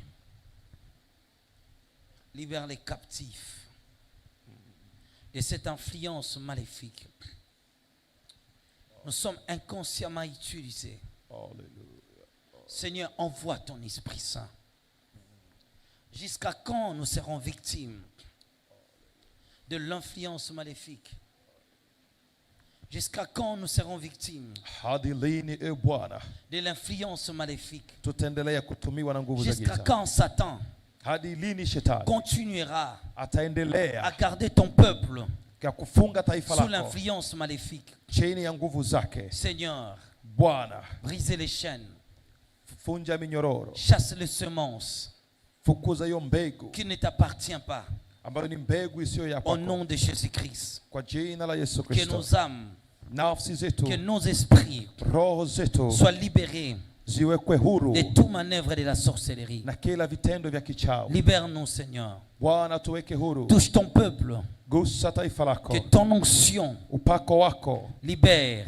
uwaweke huru, Libère les captifs. uweke huru wafungwa, Libère tous ceux qui sont sous cette influence. uweke huru wote walio chini ya mamlaka ya nguvu hizo. Libère-nous de ces semences maléfiques. Bwana, utuweke huru kwa hizo Sauve nguvu za nos giza. âmes. Okoa nafsi zetu, Sauve nos esprits. okoa roho zetu. Que le diable ne continue pas Shetani asiendelee à maîtriser ton peuple dans l'ignorance. kushika watu wako katika kutokujua. Au nom de Jésus. Kwa jina la Yesu, Au nom de Jésus. kwa jina la Yesu, Au nom de Jésus. kwa jina la Yesu, Au nom de Jésus. kwa jina la Yesu, Au nom de Jésus. kwa jina la Yesu, Au nom de Jésus. kwa jina la Yesu, Au nom de Jésus. kwa jina la Au Yesu, nom de Jésus. kwa jina la Yesu, Au nom de Jésus. kwa jina la Yesu, Au nom de Jésus. kwa jina la Yesu, Au nom de Jésus. kwa jina la Yesu, Au nom de Jésus. kwa jina la Yesu, Au nom de Jésus. kwa jina la Yesu, Au nom de kwa Jésus. jina la Yesu, Au nom de kwa Jésus. jina la Yesu, Au nom nom de kwa Jésus. jina la Yesu, Au nom de kwa Jésus. jina la Yesu, Au nom de Jésus. kwa jina la Yesu, Au nom de Jésus. kwa jina la Yesu. Que la vie nous soit donnée Bwana akupe uzima et que nous soyons franchis.